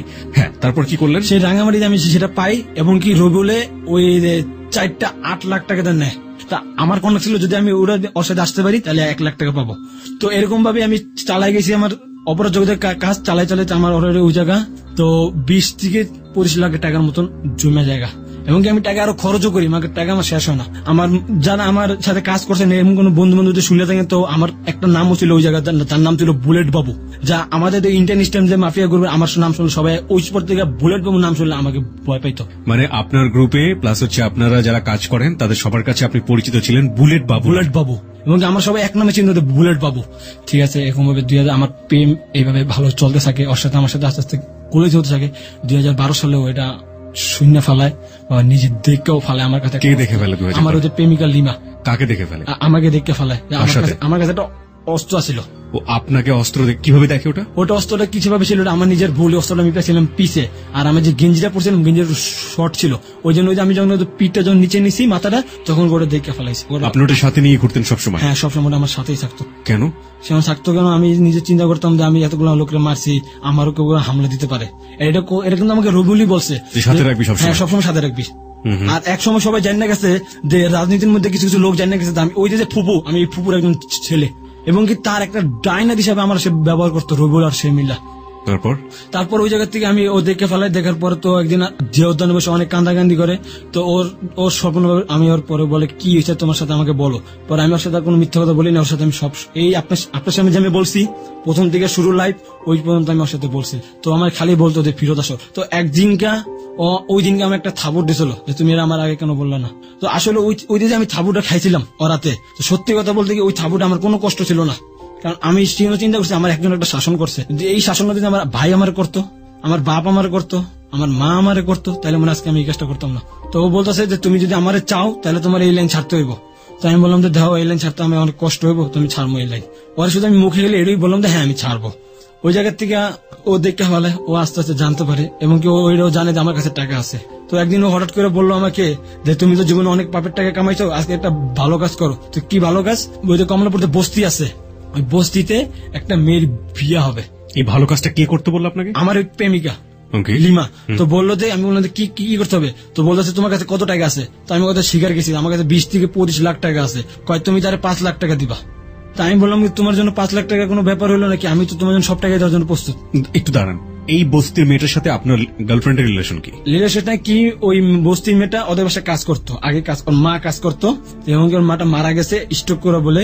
এই যেটা আমার গার্লফ্রেন্ডের কাছ থেকে আমি জানতে পারছি, এই জন্য ওর বাবা ওর সম্পূর্ণ কিছু খরচ দিত মেয়েটার বিয়াতে। তাকে তাদের জামাই সে বস্তির জন্য মানবে না, সে কিছু টাকা চাইছে। পরে আমি আর না বলি নাই, ওর আমি টাকাটা 5 লাখ টাকা দিয়ে দিছি, এবং ও আমার সামনে ওই বস্তির মেয়ের টাকাটা দিছে। যদি আমি কাজ ভালো করি তাহলে ওটাই করছি, আর কোনো কাজ ভালো করি নি। তারপর ওই যে আমি যেটা বললাম যে সেলফোন কিনি, সেলফোন অতি ফার্স্ট আমার কেনা 8,000 টাকা দিয়ে। তো ওই সেলফোনে আমাদের প্রেমিকারা ছিল ফুপু ছিল একজন, ওরা অন্য ফুপু, ওর নিজের ফুপু। তো ফুপু একদিন আমার ফোন দিল, যে বললো মিলন, তোমার নাম মিলন না? আমি বললাম জি আমার নাম মিলন, আপনি কে? বললো আমি লিমার ফুপু, তুমি একটু ঢাকা মেডিকেল আসো। আমি বললাম ঢাকা মেডিকেল আসবো? তো আমি বললাম কি হয়েছে আমাকে বলেন। তো আমার কিছু বলে না, বলে ঢাকা মেডিকেল আসো। ওই একটা জায়গায় বলে ঢাকা মেডিকেল আসো, শুধু একটা কথা বারবার বলেছে, এমন ভাবে বলতে সে নিজে কাইন্দা বলতেছে হঠাৎ করে। তো কেন আসতে হবে? 2013 সালে আমার ওই দিন আমার জন্মদিনের দিন সকালবেলা এই ঘটনা থেকে আমি ঢাকা মেডিকেল আমি যাই। সিজা দিয়ে আর ফুপুরে পাইছি, এবং কি আর ফুপু বলতেছে দেখো লিমা আর কি লাইটের স্টেশনে আছে, শেষ নিঃশ্বাস কিসে আছে? আগে ওই যে ওর শেষ নিঃশ্বাসটা কি ওই যে জায়গা আমার লাইট বলা হয়, লাইট বলে যে যার জীবন যদি একটুখানি বেঁচে থাকে তাকে একটা লাইটের মাধ্যমে তাকে বাঁচিয়ে রাখে, ও সেটার মধ্যে আছে। এবং আমি ওর ফুপুরে প্রশ্ন করছিলাম যে ফুপু এটা কেমনে, ওর ফুপু বললো যে ও একটা অ্যাক্সিডেন্ট। আমি দেখতেছি ওর কোনো অ্যাক্সিডেন্ট না, ওর গালে সর্বভাবে ছুরির দাগ, পুরো চেহারাটার মধ্যে ছুরির দাগ দেওয়া। কয় ভাই বোন ছিল ওরা? ও শুধু একাই, ও জন্মের সময় মা মারা গেছে, ওর বাবা সবসময় বিদেশে, ও ছোট থেকে বড় হয়েছে ওই ফুপুরাতে। কি দেখেছিলেন আপনি? আমি দেখতে পারি ওর চেহারার মধ্যে সম্পূর্ণভাবে ছুরির দাগ, ছোট ছোট যে ছুরিগুলো আমাদের পেঁয়াজ কাটি, সে ছুরির দাগ, এবং কি তারে বলা হয়েছে অ্যাক্সিডেন্ট, এটা একটা তোমার কেউ কিছু করছে। তো আমার টার্গেট ছিল আমার বড় ভাই, ও নিশ্চয় কথা জানতে পারছে ওই কাজটা করছে, তো সেটা বড় ভাই ছিল না। তারপর করে আমি আমার মাথা আমার বুকে রেখে আমি পুরো শরীর কসম কাটছি যে আমি আর এই লাইনে ছাড়বো না। কত সালে ও মারা গেল? 2013 সালে মার্চ মাসের 7 তারিখ। এই মাত্র কিছুদিন আগে? জি, এবং কি ওই দিন ছিল আমার জন্মদিন। আপনি পরে জানতে পেরেছেন ও কিভাবে মারা গেল? এটা আমি ওই দিনকে জানতে পারছি। ওই দিনই জানতে পারছেন? এটা কিভাবে? প্রিয় শ্রোতা, এই টার্নিং এ আমি একটু আপনাদের সবাইকে বলি, আজকে যাহা বলিব সত্য বলিব অধিভৌতিক, এবং একই সাথে আমরা বলতে পারি চরম ভৌতিক, এবং একই সাথে আমরা বলতে পারি চরম রিয়েলিস্টিক। সিরিয়াল কিলার যারা এবং যারা কন্ট্যাক্ট কিলার, যারা হয়তোবা জেবিএসবি শুনে মনে করছেন যে তাদের জীবনের প্রতি ছবি এখানে ফুটে উঠেছে, তারা এভাবে নিজেকে দেখতে পাচ্ছেন, নিজেকে আয়নায়, যে আজকে মিলন খানের মধ্য দিয়ে নিজের চেহারা খুঁজে পাচ্ছেন। আমরা এটা বিলিভ করি। এই প্রত্যেকটা খুনের পেছনে একটা করে গল্প আছে, প্রত্যেকটা খুনের পেছনে একটা করে ব্যাকগ্রাউন্ড আছে। আমরা চাইলেই সেটা পুঙ্খানুপুঙ্খভাবে এখানে তুলে ধরতে পারতাম। ওকে এখানে নিয়ে আসার আগে আমরা ওকে পুরো 2 মাস স্টাডি করেছি, পুঙ্খানুপুঙ্খভাবে স্টাডি করেছি, এবং সেটা মাত্র তুলে ধরা হচ্ছে 2.5 ঘন্টায়। যেভাবে এখানে উপস্থাপন হচ্ছে সেটা অনেকখানি অবিশ্বাস্য, কারণ আমরা যে লাইফে চলি, অধিকাংশ মানুষই যে লাইফে চলি, পত্রিকার পাতা একটা খুন দেখে অভ্যস্ত, বিভৎসতা দেখে অভ্যস্ত, কিন্তু এই বিভৎসতার পেছনের যে বিশাল ব্যাকগ্রাউন্ড, বিশাল যে গল্প, সেটা আমরা কজনই বা জানি। এবং একজন কিলার বা একজন খুনি এসে এভাবে অকপটে বলে যাবেন, সেটা তো একেবারে অবিশ্বাস্য। এবং এই জন্যই আমরা বলে থাকি রেডিওর ইতিহাসের সবচেয়ে চ্যালেঞ্জিং রিয়েলিটি শো যাহা বলিব সত্য বলিব। এখানে এসে ও যা বলেছে তা সজ্ঞানে সুস্থ মস্তিষ্কে কোনো মানুষ কখনো করবে না যদি সে একটু হলেও মিথ্যা বলতে চায়, কারণ এখানকার একটা মিথ্যা তার সারা জীবনের জন্য রেকর্ড। এবং অত্যন্ত আশ্চর্য হলেও সত্য যে যতগুলো খুনের বর্ণনা ও দিয়েছে সিরিয়াল কিলার হিসেবে, প্রত্যেকটা খুনের পেছনেই এক একটা স্টোরি ছিল, এবং সে খুন করেছে রবিউলের জন্য। রবিউল তাকে করতে বাধ্য করেছে, এক পর্যায়ে তার নেশা হয়ে গিয়েছে। আমরা একটু ভালো হওয়ার সম্ভাবনা দেখেছিলাম একজন মানুষের হাত ধরে, হয়তোবা হতো না, অথবা হতো। একজন মানুষকে সে ভালোবাসত, সেখানে একটা হৃদয়ের সম্পর্ক ছিল, সেই মানুষটাও মারা গেল। অত্যন্ত রহস্য, জানা গেল না কি কারণে মারা গেল, কিন্তু সে সেদিনই জানতে পেরেছে যে সে মেয়েটি কেন মারা গিয়েছিল, তার প্রিয়তমা লিমা। চলুন সেখান থেকে আমরা আবার ফিরি। কি জানলেন আপনি? সেখানে আমার সামনে মারা যায় ভাই, আমার অনেক বড় একটা ধাক্কা লাগে ওই সময়টা। আমার জীবনের সবচেয়ে একটা জিনিস মানে আমার কাছ থেকে নাই। যদি আমি তো বললাম আমার কাছে 20 লাখ টাকা, সেই টাকাটাও যদি আমার কাছে যদি কেউ নিয়ে নিত, তাও আমার কাছে কোনো কষ্ট ছিল না। এবং কি সবচেয়ে বড় কষ্টটা আমার ওই দিনকে লাগছে, যদি আমার বাবা আমার কাছে মরে যেত, আমার মা মরে যেত ছিল, আর কেউ না কেউ মারছে, কারণ চেয়ারের মধ্যে ছুরির দাগ। আমি ওই সময় কসম খাচ্ছি যে ওরে যারা মারছে তা করে মাইরা তারপর আমি ভালো তার আগে না, ও যেই রাষ্ট্রে যা পালক, যেই জায়গায় যা পালক, ও কোনো জায়গায় যা পালায় বাঁচতে পারবো না। পরে ধরতে যে ফুপু ছিল, আর ফুপুরে আমি ধরছি, যে ফুপুরে আমি 20 দিবসে অনেক গালাগালি করছি, যে একটা মেয়ে মানুষের যত গালাগালি করা দরকার আমি অত গালাগালি করছি তারে। এবং শেষকালে সে স্বীকার গেছে যে তারে 1 বছর যাবত এক ছেলে তারে ডিস্টার্ব করতেছে। ওকে, যেমন ছেলেটা কে, ও যে বাসায় থাকে ওই পাশের লাইনে একটা মাঠ আছে, তারপরে আমি 2 লাখ টাকা 9.4 অস্ত্র কিনি একটা নিজে, এবং সেই অস্ত্রটা থাকে আমার পার্সোনাল ওই 3 জনের মারার জন্য। আপনাকে কখনো বলেনি আপনার প্রেমিকা লিমা যে ওই ছেলেটা তাকে ডিস্টার্ব করে? না, সে বলেনি, আমার কোনোদিনও বলেনি। 1 বছর যাবত তারা বলে ডিস্টার্ব করতেছে। কখনো বলেনি? কোনো সময় বলেনি। বলেনি হয়তো বা এই কারণে যে বললে হয়তো আপনি কিছু একটা করতেন। ও কিন্তু জানতো যে আমি এই লাইনের, যে আমি আগে বলছি যে জানতো, আমার মনে এই জন্য বলে নাই।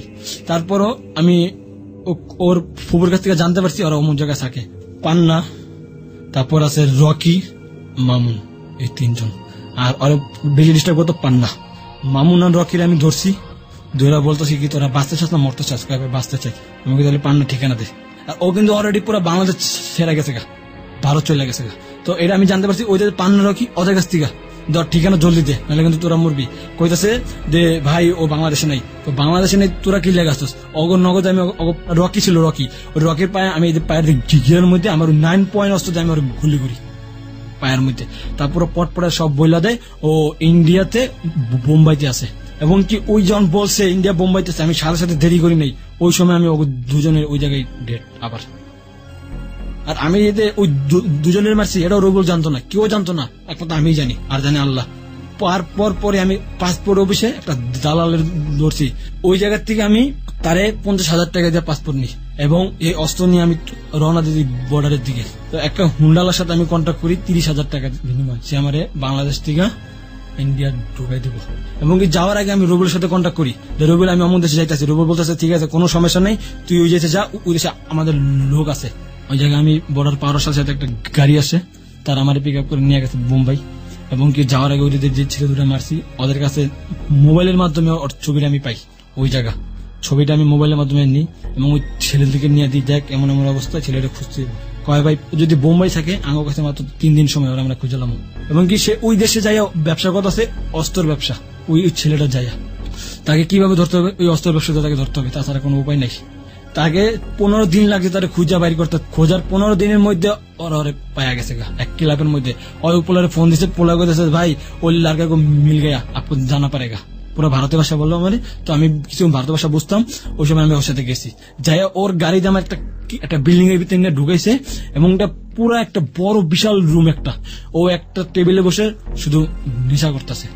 আমি দিলে লিমার প্রেমিকা, ওটা ওই ছেলে জানে না, ছেলে জানে লিমার প্রেমিকা বুলেট বাবু। কে বুলেট বাবু এটা সে জানে না।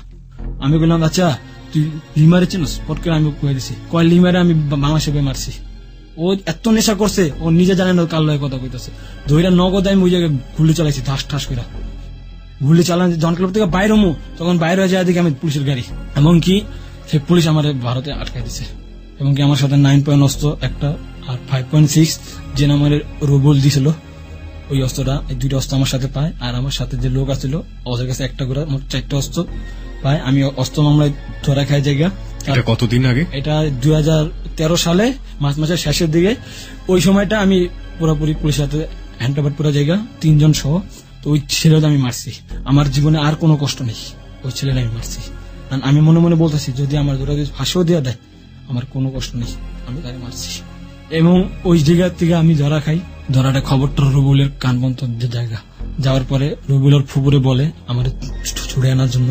তো রবিউল আমার ওই জায়গায় ছুড়ে আনে, ওই জায়গার থেকে আমার বাংলাদেশে পাচার করে দেয়। তো ভারতের পুলিশ পাসপোর্টটা আমার কাছ থেকে নিয়ে আনে, আমি সে পাসপোর্টটা আর পাই না, সে পাসপোর্টটা আমার নিয়ে আনে। তো রবিউল আমার শেষকালে আরো একটা দিছে কন্ট্রাক্ট। আমি কইলাম কি কন্ট্রাক্ট, যে একটা জাহাজ আছে, জাহাজটা ডুবাই দিতে হইব, চট্টগ্রামে জাহাজটা। কেন ডুবাইতে হবে না ডুবাইতে হবে জানি না, ডুবাই দিতে হইব। তো আমি বললাম মনে মনে কই তুই যদি আমার আর জীবনে পাস তাইলে তুই এবার যা পারস তা করগা। আমি যেহেতু আমার ভালোবাসা মানুষটা আমি খুবাইছি, যেহেতু ও জীবন আমার পাশে আর নাই, তাহলে জীবন আমার আর দরকার নেই, তুই এবার যা পারস আমার কর। সেখান থেকে আমি চট্টগ্রাম যাই। আমি জাহাজ ডুবামুখী, আমার 5.6 আরো একটা অস্ত্র আমার দেয়, কারণ দূরে তো ভারতে ধরা, ওই জায়গা থেকে আশ্রম আমার একটা দেয়, সেটা আমি ওই জায়গা ফালাই দিই নদীতে। এমনকি নদীতে আমি ফালাই দিই, ওরা যে সিমটা আমার নাম্বার জানতো সেই সিমটাও আমি ফালাই দিই, ওই জায়গাতে আমি ফালাই দিই নদীতে। শেষ ওর সাথে আমার সাথে আর কোন সময় কোনো কন্ট্যাক্ট নাই। ওই জায়গা থেকে আমি সোজা চলে যাই আমার বাসায়। বাসায় যাওয়ার পর ওই জায়গা থেকে আমার আব্বা আম্মার আমি আর পাই না, এমনকি বাসায় অন্য একটা লোক, সে বাসার মধ্যে যা আছে নতুন ভাড়াটিয়া, আমার পুরান কিছু ভাড়াটা ছিল। আপনার বাবা মা কোথায় যায়? বড় ভাই বিদেশ জায়গা, এটা শিওর পুরো 100%। আপনার সঙ্গে যোগাযোগ করেন? আমার সাথে যোগাযোগ করেন। জানতে পেরেছিল যে আপনি ভারতে গিয়ে জেলে আছেন? হ্যাঁ, আমার বড় ভাই জানতে পারছে। আমি ভারতে বাইকে বলা হয়েছে যে আমি অবৈধভাবে ঢুকছি, এই জন্য আমার আটকে লেগেছে, এটা জানে ভাই। আর আপনার ফ্যামিলির কেউ আপনার সঙ্গে যোগাযোগ করেন? ফ্যামিলির কেউ আর যোগাযোগ করে নাই। ফ্যামিলির তারপরে আমার বড় ভাই মালয়েশিয়া বলে চলে গেছে, তার যে বন্ধু বান্ধব তারা আমাকে বলছে তিনি মালয়েশিয়া চলে গেছে। বিবাহিত ছিল উনি? বিবাহিত, তিনি প্রেম করে একলা বিয়ে করছে, আমরা কেউ জানতাম না এটা। আর আপনার বাবা মা? ওনারা এখন কথা তাও আমি জানি না। ওই যে আমি আসছি বর্ডার থেকে, বর্ডার থেকে আসছে, ওদের কাছে আমি ছিলাম, ওদের আমার চট্টগ্রাম নিয়ে গেছে। ওই জায়গা থেকে আমি ঢাকা পালায় চলে আসি, বাসায় যাই। বাসায় ওরা কেউ আমার বাসার ঠিকানা জানতো না, বাসার ঠিকানা কেউ জানতো না। এই একটা ছিল আমার, ওটা একটা লাকি চান্স ছিল। বাসার ঠিকানা জানে না, ওই বাসার ঠিকানা জানে না, আমি বাসায় চলে গেছি। বাসায় যাওয়ার পরে ওই জায়গা থেকে আমার যায় দেখতে পাই আমার আব্বা ওই জায়গা নেই। বড় ভাইয়ের সাথে যোগাযোগ করেছিলেন? না, আর কোনো যোগাযোগ বড় ভাইয়ের সাথে আমার হয় না। আপনি যে সিরিয়াল কিলার বা আপনি যে এই যে খুনগুলো করেছেন আপনার ফ্যামিলি জানতো? আমার মনে হয় জানতো, আমার মনে হয় যেটা জানে কিনা, যদি না জানতো তাহলে তারা আমার কাছ থেকে সরতো না। তারা জানে, মানে আপনার ভয়ই সরে গিয়েছে যে আপনাকে ধরলে তাদের ফ্যামিলি পুরোটাই ঝামেলার মধ্যে পড়তে পারে বা সমস্যা হতে পারে, সেই ভয় আপনার কাছ থেকে সরে গিয়েছে। এবং কি ওই জায়গার থেকে আমি আর তাদের কোনো সন্ধান পাই না। এবং কি আমি একবার শুনতে পাচ্ছি বরিশাল ভান্ডারিয়া, আমি সেখানে 1 মাস আগে গেছি, অনেক কষ্ট করে আমি গেছি, আমার বন্ধু বান্ধবের কাছ থেকে টাকা নিয়েছি। এবং নন সেট টিকিটে ভাড়া ছিল 250 টাকা। কারণ আপনার 20 লাখ টাকা কি হলো? 20 লাখ টাকা আমার ওদের ড্রয়ারের মধ্যে আছিল, সেই টাকাটা আমি মার খেয়ে গেলাম। মানে আপনার ফ্যামিলি নিয়ে নিয়েছে? ফ্যামিলি নিয়ে নিছে নাকি ফ্যামিলি পাইছে কিনা আমি জানি না, তবে সেই বাসায় আমার ফ্যামিলি নেই। তবে আমার ফ্যামিলি যে আমাদের অর্ডার উপর, সেই চাবিটা কিন্তু ওই সময় আমার কাছে ছিল। আপনি যে চট্টগ্রামে গিয়ে ওই কাজটা করলেন না, এরপরে রবিউল আপনার সাথে খোঁজ করলেন? 3 দিন পর রবিউল শুনতে পারছি যে আমেরিকা চলে গেছে। আপনি রবিউল বিদেশে চলে গেল, আপনি এই জায়গাটা থেকে এখন পুরোপুরি পলাতক অবস্থা দিন কাটাচ্ছেন। আপনার বর্তমান সময় কাটে কিভাবে? বর্তমান সময়ে আমি কয়েকদিন আগে আমি একবার গুলিস্তান আসছিলাম, তো আমি যখন চট্টগ্রাম যখন ঢাকা ভাগ্যে আসি, যে সময় আমি বরিশালটা যাবো, সদরঘাটে আমার একজন দেখা ফেলায়, ওদের দলের লোক দেখা ফেলায়। তো আমি দেখা তাড়াতাড়ি ওই জায়গা ত্যাগ করি। ওরা আমার এইটু বলছে যে তোরে পাওয়া মানে তোরে মারা, এবং কি আমার মারার জন্য 5 জন কন্ট্যাক্ট করে রাখছে, যে 5 জনের মধ্যে থেকে যাই মারতে পারবো সেই 5 লাখ টাকা বলে পাইবো। এটা আমি শুনতে পারছি একজনের দ্বারা। আপনার এখন ফ্যামিলি নাই, প্রেমিকা নাই, আপনার রবিউল নাই, এবং আপনার কোনো লাইফ নাই। যে আপনাকে ডান হাত বলতো, সেই যে একদম শীর্ষস্থানীয় ফুপু, তার কাছে আমি কোনো কন্ট্যাক্ট করিনি, তার সাথে আমি এখনো দেখাও করি না। কেন করেন না? কারণ সে অর্ডারটা দিছে, সে আমি আসার সময় এই জায়গা আমি আসার সময় আমি ফার্ম গেটে আমার আটকাই দিছিল, তারই দল বল আমার আটকাই দিছিল। তো বলছে তোরে ফুপু দেখা করতে বলছে, কি আমরা ফুপুরে বেশিরভাগ বলতাম বস বলতাম, ওরা বলতো বস, আমি বলতাম ফুপু। আমার বলতেছে বসে দেখা করতে বলছে। তো ওই জায়গা থেকে আমি বাসা থেকে আসার সময় আমি ওই জায়গা থেকে আমি একটা মেডিকেল রিপোর্ট আনি। তো ওরা জানে যে রিপোর্টটা আমার অরিজিনাল কাজের রিপোর্ট, ওটা আমার লাগবে। ওরা ওই রিপোর্টটা আমার কাছ থেকে আজকে নিয়ে নিচ্ছে, ফার্ম গেটে বই আটকায় আমাকে নিয়ে নিছে। এবং কি যেই ছিলেন আমার পাও ধরছে, আজকে আমি তোকে পাও ধরছি। এবং কি তারা বলছে আমার তারা নিয়ে যাইবই। তো আমি তাদের বলছি আমি তোর সাথে দেখা করবো। বলে ঠিক আছে, তোর কোনো বিশ্বাস করি না, তোর এই কাগজগুলো আমার দিয়ে যা। সে কাগজগুলো সে আমার কাছ থেকে ফুপু কেন দেখা করতে পারবে? ফুপু আমার সন্দেহ সে আমারে মারবে, আমার যেটা ধরা না, সে হয়তো আমার মারবে, অথবা সে আমার আবার এই রাস্তায় নেবে। কারণটা হচ্ছে আপনি তার জন্য একটা ডকুমেন্টস, একটা প্রমাণ। এবং কি আমি আর তাদের এই রাস্তায় যে একটা নিয়ম ছিল যে একবার এই দল থেকে বের হবে তার লাশ বেরোতে হবে। তো রবিউল তো চলে গেল, রবিউল চলে গেছে, তো রবিউলের আপন ফুপু।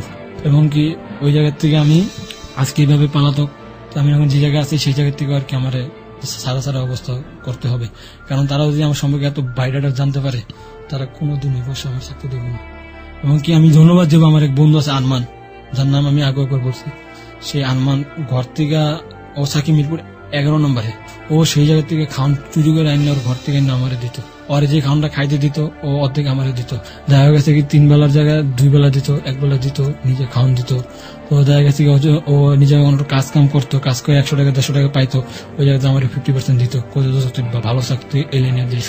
আমি আপনার ঘটনা সত্য মিথ্যার ঊর্ধ্বে উঠে একটা জিনিস আমি এখানে লাস্ট পরিণতিটা আমি আমার শ্রোতাদের আছে তাদেরকে বলতে চাই। এই ছেলেটি একটা সময় চরম পাওয়ারফুল ছিল। বুলেট বাবু নামে সে এলাকায় পরিচিত। অনেকেই হয়তো বা আজকে চিনবেন কে এই বুলেট বাবু। যে এলাকার কথা বলছে তারা হয়তো অনেকেই আজকে এখানে চিনবেন। বুলেট বাবুর পরিণতি কি দেখেন। আজকে সে এখানে বসে আছে এবং সে তার জীবনের যে অপ্রিয় সত্যগুলো সে স্বীকার করেছে। বুলেট বাবু হচ্ছে বর্তমান সময়ে এমন একজন মানুষ, সে যাদের হয়ে কাজ করেছে তারাও তাকে মেরে ফেলতে চায়। এবং যে বিশাল পাওয়ার ফুপু, তার কাছ থেকে যে সাপোর্ট পেয়েছে, সেই ফুপুও তার এখন এনিমি। সে যদি পুলিশের কাছে ধরা দেয়, পুলিশ কাস্টাডিও তার জন্য নিরাপদ নয়। কারণ পুলিশ কাস্টাডিতে সে গিয়ে আদৌ ঠিক মতো বেঁচে থাকতে পারবে কিনা সেটাও তার যথেষ্ট সন্দেহ আছে। এবং তার পরিণতি, তার প্রেমিকা নেই, তার সংসার তাকে দেখে ভয় পায়, তার ফ্যামিলি তাকে দেখে ভয় পায়, এবং এই জন্য তারা নিরুদ্দেশ, তার কাছ থেকে নিরুদ্দেশ। সে জানে না তার ফ্যামিলি কোথায় আছে। এটা হচ্ছে তার জীবনের পরিণতি। সে প্রত্যেকটা মোমেন্টে তার জীবন হাতে নিয়ে করে। আপনার কি মনে হয় আপনার জীবনে ভুল কোথায় ছিল, আপনার একেবারে ব্যক্তিগত জায়গা থেকে? আমার নিজের ভুলটা আমি স্বীকার করি, আমি তোমার কাছে সবথেকে বড় ভুল, সবথেকে বড় অন্যায়। তো আমি এই জায়গা থেকে আমি যাদেরকে মারছি, যদি এমন কেউ থাকেন, যে আমি যে মেয়ের কথা বলছিলাম সুমি, আমি জানি না সুমি আপু তুমি আমার শুনতেছো কিনা, যদি শূন্যও থাকো, আমি তোমার বাবার তোমার চোখের সামনেই মারছি, যদি পারো ক্ষমা করে দিও। আর যদি আমার নাম এমন করে শূন্য, বুলেট বাবু নাম শুনে যদি কারো খার থাকে যে আমি তার বাইরে মারছি, তার বাবারে মারছি, যদি আমার মারতে চান, আমি আপনাদের সম্পূর্ণ শাস্তি মাথা ব্যথা নেওয়ার জন্য প্রস্তুত পাই। এবং যদি কারো ইচ্ছা থাকে আমার পুলিশদের ধরাই দেবেন, তাও আমার দিতে পারেন। তো আমি পুলিশের কাছে গেলে আমি এটা জানি যে আমি যে ফুপুর নেতৃত্বে ছিলাম, সেও আমার সেই জেলে থাকতে দিব না। কারণ আমি জেলে দেওয়া মানে তার কানে খবর দেওয়া, যেমন লোক ধরা পড়ে গেছে আমাদের কাছে আছে, তো সে আমার জায়গায় থাকতে দিব না। এবং কি আমি এই জায়গার কাছ থেকে আমার যারা আমার বন্ধুরা আছে, যার সাথে আমি কাজ করছি, আমি তাদেরকে বলতেছি, ভাই তোরা যদি পারো আমার পিছ ছেড়া দে, কারণ আমার একটু নতুন লাইফে আমার একটু থাকতে দে। আমার মন বলে দিবে না, তারপর আমার বলা, আমি তাদের কাছে ক্ষমা মৃত্যুর আগ পর্যন্ত বিলিভ করতে পারে না সে মারা যাবে, যে আমি আজকে ওদের পাও ধরছি যে ভাই তোরা আমার পিছ ছেড়ে। তোরা আমি শেষ করতে চাই আপনার জীবনের অপ্রিয় সত্য এখানে। আমি আপনার জন্য কোনো কিছুই বলবো না, শুধু যারা শুনলেন তাদের জন্য বলবো, এই আজকের এই বুলেট বাবু, যার আসল নাম হচ্ছে মিলন খান, খান বংশ নিয়ে সে প্রাউড ফিল করত। তার কি আর প্রাউডের জায়গা আছে? প্রশ্ন হচ্ছে আপনার কাছে, এই বুলেট বাবু, তার খুব ভালো একজন ক্রিকেট খেলোয়াড় হবার কথা ছিল, অনেক ভালো রেজাল্ট হবার কথা ছিল তার, সে আজকে কোথায় দাঁড়িয়ে আছে? আপনি কি এরকম বুলেট বাবু হবেন? যার বয়স এখন 1992 সালে যদি তার জন্ম হয়ে থাকে, তাহলে তার বয়স হচ্ছে এখন সবকিছু মিলিয়ে 25। টকবগে সময়, 25 বছর, জীবনের সবচাইতে গোল্ডেন মোমেন্ট, গোল্ডেন এজ আমরা বলতে পারি, শেষ হয়ে গেছে কিন্তু একদম ঝড়ের নিষ্পেষিত। ও যে কোনো মুহূর্তেই শেষ হয়ে যেতে পারে। ওর না আছে ফ্যামিলি, না আছে কোনো শেল্টার, না আছে খাবার দাবার, না আছে কোনো রোজগার, না আছে কোনো এডুকেশন। অথচ ওর কাছে একসময় লাখ লাখ টাকা থাকতো, অস্ত্র থাকতো। ওকে ভালো করার জন্য প্রতিশ্রুতি আদায় করে নিয়ে গেছে ওর প্রেমিকা, কিন্তু ও কি পারবে ভালো থাকতে? আমরা শুধু প্রার্থনা করি যারা আজকে শুনলেন তাদের জন্য, যে তাদের একজনের জীবনও যেন বুলেট বাবুর মতো না হয়। আমি এখানে কিছু বলতে চাচ্ছি ভাই, যারা আমাদের মতন ছেলে আছে, আমি তাদেরকে ভাইদের বলবো বা আমার বন্ধুদেরকে বলবো যে ভাই বন্ধু তোমরা যেই থাকো, কোন অপরিচিত ছেলের সাথে তোমরা মিশো না। কেউ যদি তোমাকে বলে যে আমি এই কাজটা তোমার করাবো, আগে তুমি খবর নাও সে তোমার ওই কাজটা করাবে কিনা, তা আগে তুমি তার বাইরেটা জানো সে কি করে, তারপর তুমি তার সাথে মিশো। আর এখানে যারা আছে বড় ভাই যারা সুন্দর আছে, আমি তাদেরকে বলবো যে আপনি যদি কোনো ছোট ভাই থাকে তাহলে আপনি একটু প্লিজ তার আপনার ছোট ভাইয়ের খবর নেন, সে কোথায় আছে কি করতেছে। প্রিয় শ্রোতা, এই হচ্ছে মিলনের জীবনের অপ্রিয় সত্য, এবং যেটা আমরা অনুষ্ঠানের শুরু থেকে বারবার বলছিলাম যে কিছু এভিডেন্স আপনাদের সামনে হাজির করবার চেষ্টা করব, এবং শেষের দিকে এসে আপনারা বুঝতে পেরেছেন যে ওর জীবনের পেছনে যে ভিলেন সে হচ্ছে রবিউল। রবিউলের সাথে সুমন এই অনুষ্ঠান চলাকালীন সময়ে নাম পরিচয় গোপন করে তার সঙ্গে কথা বলার চেষ্টা করেছে, এবং সেই সময়টিতে আমরা তার কিছু ভোকাল রেকর্ড করি এই ঘটনার সম্পৃক্ততা জানার জন্য, বোঝার জন্য যে আসলেই এগুলো সত্য কিনা, বা ও যেটা বলছে সেটাকে বিশ্বাস করা যায় কিনা। সেখান থেকে আমরা কিছু অংশ আপনাদেরকে এই মুহূর্তে শোনাতে চাই। সুমন, যাহা বলিব সত্য বলিব। রবিউল বলছেন? জি ভাইয়া, একটু মিলন সম্পর্কে জানার জন্য আপনার কাছে ফোন দিয়েছিলাম। এটা মনে করেন যে ও আমার বন্ধু, ঠিক আছে, আমরা মনে করেন যে একসাথে বড় হয়েছি, বুঝছেন? আচ্ছা, মনে করেন যে ও যা করছে ওর থেকে ধরতে গেলে আমি একটু বেশি গেছি, বুঝলি না? ও যেসব জায়গায় যেত আমি ওইসব জায়গায় যেতাম, আমি ওর থেকে ভয়ঙ্কর ভয়ঙ্কর জায়গায় যেতাম, কিন্তু আমার একটা দুশ্মনী লাগে আছে, যার কারণে মনে করেন যে ওরা আমি মারার জন্য খুঁজি। আপনি জাস্ট একটু বলবেন কি, ও গাজীপুরে নাকি বেশ কয়েকটা খুনের ঘটনা ঘটেছিল, ওটাতে জড়িত ছিল, এটা কি সত্যি কথা? হ্যাঁ হ্যাঁ হ্যাঁ হ্যাঁ, এটা 100% শিশু। আর এগুলি করতে মনে করেন যে আমাকে চোখের সামনে করছে, বাংলা সাথে দাঁড়ালে করছে। আরেকটা হচ্ছে ওই যে মোহাম্মদপুরে একটা ফ্ল্যাটে নাকি সুমি নামে একজনকে কিডন্যাপ করে নিয়ে যাওয়া হয়েছিল, তারপরে হচ্ছে ও ওই ফ্ল্যাটে 3টা খুনও করেছিল, ওটা কি সত্য ঘটনা? হ্যাঁ হ্যাঁ হ্যাঁ, সত্যি কথা। কারণ ও চাইছিল ওই জিনিস ওর দেয় না, যার জন্য এটা করছে। আচ্ছা আচ্ছা আচ্ছা আচ্ছা। আরেকটা হচ্ছে যে আপনি কি কন্ট্যাক্ট নিয়ে ওকে কি দিতেন এই কাজগুলো করার জন্য? ভাই হয়েছে কি, মনে হয় চলে একসাথে, ঠিক আছে, তো ও দেখা যেত আমার ওরে বলতো, ও জানতে পারলো আমি জানতে পারলাম না, বা আমি জানতে ও জানতে পারো না, দুজনে একজন করে দিতাম, ঠিক আছে, এইভাবে মনে করেন যে লেগে গেছে। আচ্ছা আচ্ছা। তা আপনি কি মাঝে কি দেশের বাইরে চলে গিয়েছিলেন কোথাও? জি জি, আমি গেছিলাম। কোথায় গিয়েছিলেন? আমি ভাই বেশিরভাগ থাকি হলো আমেরিকা। আচ্ছা আচ্ছা। আরেকটা বিষয় হচ্ছে ও নাকি একটা মেয়েকে ভালোবাসতো, সেই মেয়েকে যারা মেরেছে তাদের মারার জন্য ওই ভারতের মুম্বাইতে গিয়ে সেই খুনিকে খুন করে আসছে, পরে আপনি ছাড়াই আনছেন পুলিশে ধরার পর। এইটাও কি সত্য ঘটনা? অনেক টাকা এইটা নিয়ে মনে করেন অনেক টাকা আর বেশি আমি খরচ করছি, ঠিক আছে, কারণ ও আমার ঘনিষ্ঠ বন্ধু ছিল, ঠিক আছে। এটার জন্য মনে করেন যে ভারতে অনেক টাকা খরচ করছি, অনেক মানুষের সাথে ওর জন্য লড়ছি। আচ্ছা। আর দেশে আমার সাথে তো পল্লী নিচ্ছি। আচ্ছা আচ্ছা। দেশে এসে মানে আপনাদের বড় একটা শক্তি ছিল, একজন রাজনৈতিক নেতার নাম বলেছিল, উনি কি আপনার ফুপু লাগে? জি জি, হ্যাঁ। মানে উনি আপনাদেরকে অনেক কাজে হেল্প করেছে? হ্যাঁ হ্যাঁ। আচ্ছা আচ্ছা। আর আরেকটা বিষয় হচ্ছে যে আপনার সঙ্গে দ্বন্দ্বটা কি নিয়ে হলো? আপনারা একসঙ্গে অনেক কাজ করেছেন শেষ পর্যন্ত, এখন আপনি মিলনকে কেন মারতে যাচ্ছেন? এইটাই ভাই, এটা নিয়ে একটা বড় কারণে কিছু হয়ে গেছে, যার কারণে মনে করেন যে দুজনের ভিতরে বিশাল একটা দ্বন্দ্ব লেগে গেছে, ঠিক আছে। এই জিনিসটা যেটা লাগছে আমাদের সাথে, এটা ভাই বলে যাবেন আপনাকে, কারণ এটা অনেক কঠিন একটা জিনিস লেগে গেছে ওরা আমার জীবনটা নিয়ে, বুঝছেন।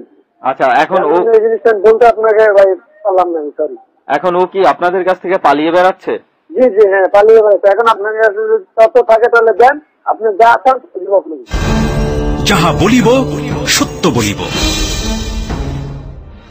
আমি ধন্যবাদ জানাতে চাই সুমনকে খুবই গুরুত্বপূর্ণ কিছু তথ্য বের করে নিয়ে আসবার জন্য।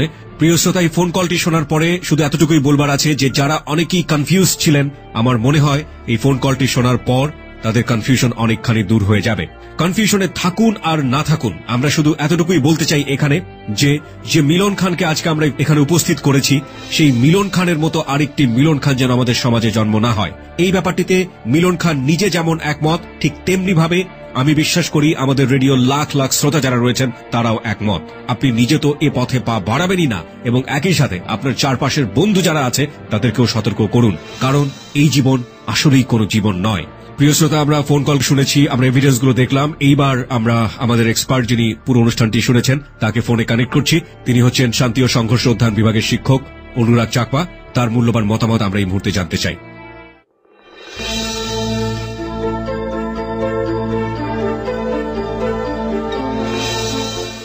অনুরাগ চাকমা, আপনি তো শুনলেন, তো আপনার কি বলার আছে? মিলনের জীবনের যে গল্পটা শুনলাম, সেখানে আমার কাছে মনে হয়েছে এখানে ফ্যামিলি একটা ইম্পর্টেন্ট রোল প্লে করার কথা, যেটা মানে অনুপস্থিত। একেবারে দেখা গেল না যে ওর পারিবারিক শাসন ব্যবস্থা খুবই নড়ে পড়ে, এবং একটা বাচ্চা বেড়ে ওঠা থেকে শুরু করে তার যে চিন্তা ভাবনা, আচার আচরণ কেমন হবে, একটা মানুষের পারিবারিক ভূমিকা থাকে। তো এই ভূমিকাটা যখন পরিবার বহন করতে পারে না বা ঠিক মতো দায়িত্ব পালন করতে পারে না, তখন হয় ওই বাচ্চা বিভিন্ন ধরনের ক্রিমিনাল অ্যাক্টিভিটিস এর সাথে ইনভলভ হয়। এটা একটা বিষয়। তো আমি সেজন্য আজকে যারা এই অনুষ্ঠানে আমাদের প্রোগ্রামটা এই মুহূর্তে শুনছেন, সবার কাছে আমার অনুরোধ থাকবে, আমাদের যে বাচ্চারা আছে, যে ছেলে মেয়েরা আছে, যে কিশোররা আছে, যারা যুব আছে, যে আমরা তাদেরকে আমাদের ফ্যামিলি সাপোর্ট গুলো যতটুকু দেওয়া উচিত, এই সাপোর্টটা যাতে প্রোভাইড করি। আর 2 নাম্বার হচ্ছে, কোন একটা মানুষ যখন কোন একটা অন্যায় করে বা ভুল করতে পারে, তাকে আমরা কাউন্সিলিং এর মাধ্যমে সঠিক পথে নিয়ে আসার আমাদের থাকতে হবে। তো এক্ষেত্রে হচ্ছে সমাজের, পরিবারের, রাষ্ট্রের ইনিশিয়েটিভ খুবই ইম্পর্টেন্ট। এবং এর পাশাপাশি আমাদের সমাজের যে মূল্যবোধের অবক্ষয়, এবং এই মূল্যবোধের অবক্ষয় কিন্তু আমরা প্রতিনিয়ত রাস্তাঘাটে, স্কুল, কলেজে, বাজারে সবখানে কিন্তু আমরা পরিলক্ষিত করি। যে আজকে বাচ্চারা স্কুলে গিয়ে মারামারি করতেছে, আজকে ইউনিভার্সিটি ক্যাম্পাসে মারামারি করতেছে, আজকে খেলার মাঠে গিয়ে মিলনদের মতো মারামারি করে মানুষ নিহত হচ্ছে, আহত হচ্ছে, যেগুলো হচ্ছে আমাদের মূল্যবোধের জায়গাতে যে পছন্দ রয়েছে, যে আমাদের অবক্ষয়, সেটির একটা রিফ্লেকশন। তো এই জায়গাতে হচ্ছে সমাজে অনেক কিছু করণীয় আছে। তার মধ্যে আমার মনে হয় আমাদের বাচ্চা ছেলে মেয়েদেরকে কিভাবে নৈতিক শিক্ষা দিতে পারে, এটি খুবই আমাদের বর্তমান সময়ের জন্য একটি সময় উপযোগী চিন্তা বলে আমি মনে করি। তো সেই জন্য হচ্ছে সমাজের একটা ইফেক্টিভ রোল এখানে আছে। ফ্যামিলির কোনো বিকল্প নেই, এবং আমরা ফ্যামিলিকে মনে করি যে একটা শিশুর প্রাথমিক এডুকেশনটা শুরু হয়ে যায়। আমরা তো স্কুলে যাই, ফর্মাল এডুকেশনটা নেই, এবং শিক্ষাটা কিন্তু একেবারে পরিবার থেকে মানুষ জন্ম থেকে শিক্ষা গ্রহণ করা শুরু করে। তো এই জায়গাতে যদি পরিবর্তন না আসে, সেই আমরা কিন্তু মিলনের মতো মানুষ দেখতে পাবো। এবং সমাজে যে একটা প্রতিবেশী, যে এক মানুষের যে সম্পর্ক, যে একজন আরেকজনকে যেভাবে বিহেভ করার কথা, এই নৈতিক শিক্ষাগুলো আমাদেরকে পরিবার থেকেও প্রোভাইড করতে হবে। জি, অনুরাগ চাকমা, আপনাকে অনেক অনেক ধন্যবাদ আপনার মূল্যবান মতামত আমাদেরকে জানিয়ে দেওয়ার জন্য। Thank you.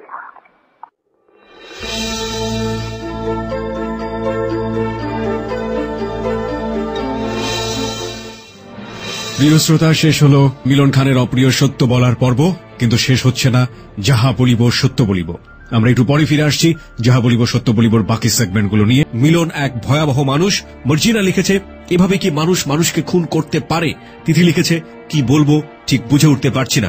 জীবন লিখেছে, পরিবার ভয়ে ওর সাথে যোগাযোগ করছে না, ব্যাপারটা বিশ্বাস করতে আমাদের কষ্ট হচ্ছে।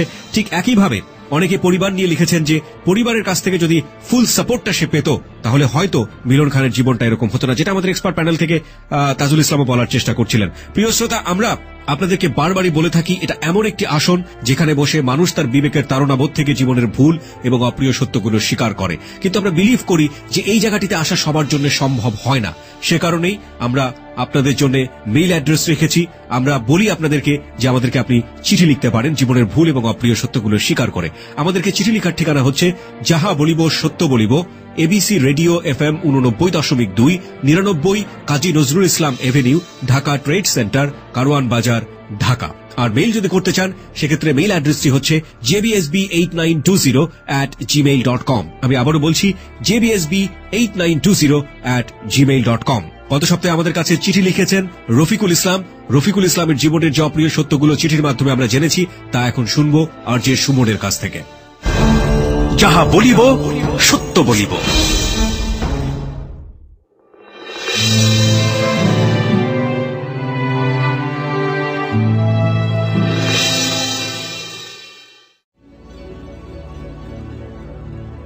বাবা মায়ের একমাত্র সন্তান আমি। এইচএসসি পাশ করার পর ইচ্ছা ছিল স্নাতকে ভর্তি হব, কিন্তু বাবার ইচ্ছায় নিজেদের ব্যবসায় জড়াতে হয়। মাত্র 22 বছর বয়সে বাবার ইচ্ছায় বিয়ে করতে হলো। বেশ ভালোই কাটছিল, কিন্তু হঠাৎ করেই 1996 সালে বাবা মারা যায়। সব দায়িত্ব এসে পড়ে আমার উপর। এরই মধ্যে আমি 2 সন্তানের জনক হই। এদিকে আমার এক নিকটাত্মীয় বিবাহিত নারীর সাথে ভালো সম্পর্ক তৈরি হয়। ধীরে ধীরে নিজের অজান্তেই আমাদের মধ্যে একটা অবৈধ শারীরিক সম্পর্ক গড়ে ওঠে। এদিকে এই সম্পর্কের মোহে পড়ে আমি সন্তান তথা সংসারের প্রতি অমনোযোগী হয়ে যাই। এক পর্যায়ে নষ্ট হয়ে যায় আমার ব্যবসা, বাধ্য হয়ে চাকরিতে যোগ দেই। এদিকে চলতেই থাকে আমার পরক্রিয়া প্রেম। কাজ বাদ দিয়ে ঘন্টার পর ঘন্টা ফোনে কথা বলতাম। এই কারণে একসময় আমার চাকরিও চলে যায়। এরই মাঝে আমি 4 কন্যা আর 1 পুত্র সন্তানের জনক হই। 2006 সালে হঠাৎ হৃদরোগে আক্রান্ত হয়ে মারা যায় আমার স্ত্রী। এত কিছু হারিয়ে আমি আমার ভুল আজ বুঝতে পেরেছি, আর বুঝতে পেরে এই অভিশপ্ত পরকীয়া জীবন থেকে সরে এসেছি। বর্তমানে সন্তানদের নিয়ে আছি, আর চাই তাদেরকে আদর্শ মানুষ হিসেবে গড়ে তুলতে। বন্ধুদের প্রতি এটাই অনুরোধ থাকবে, ধ্বংসাত্মক সম্পর্কে কখনো জড়াবেন না।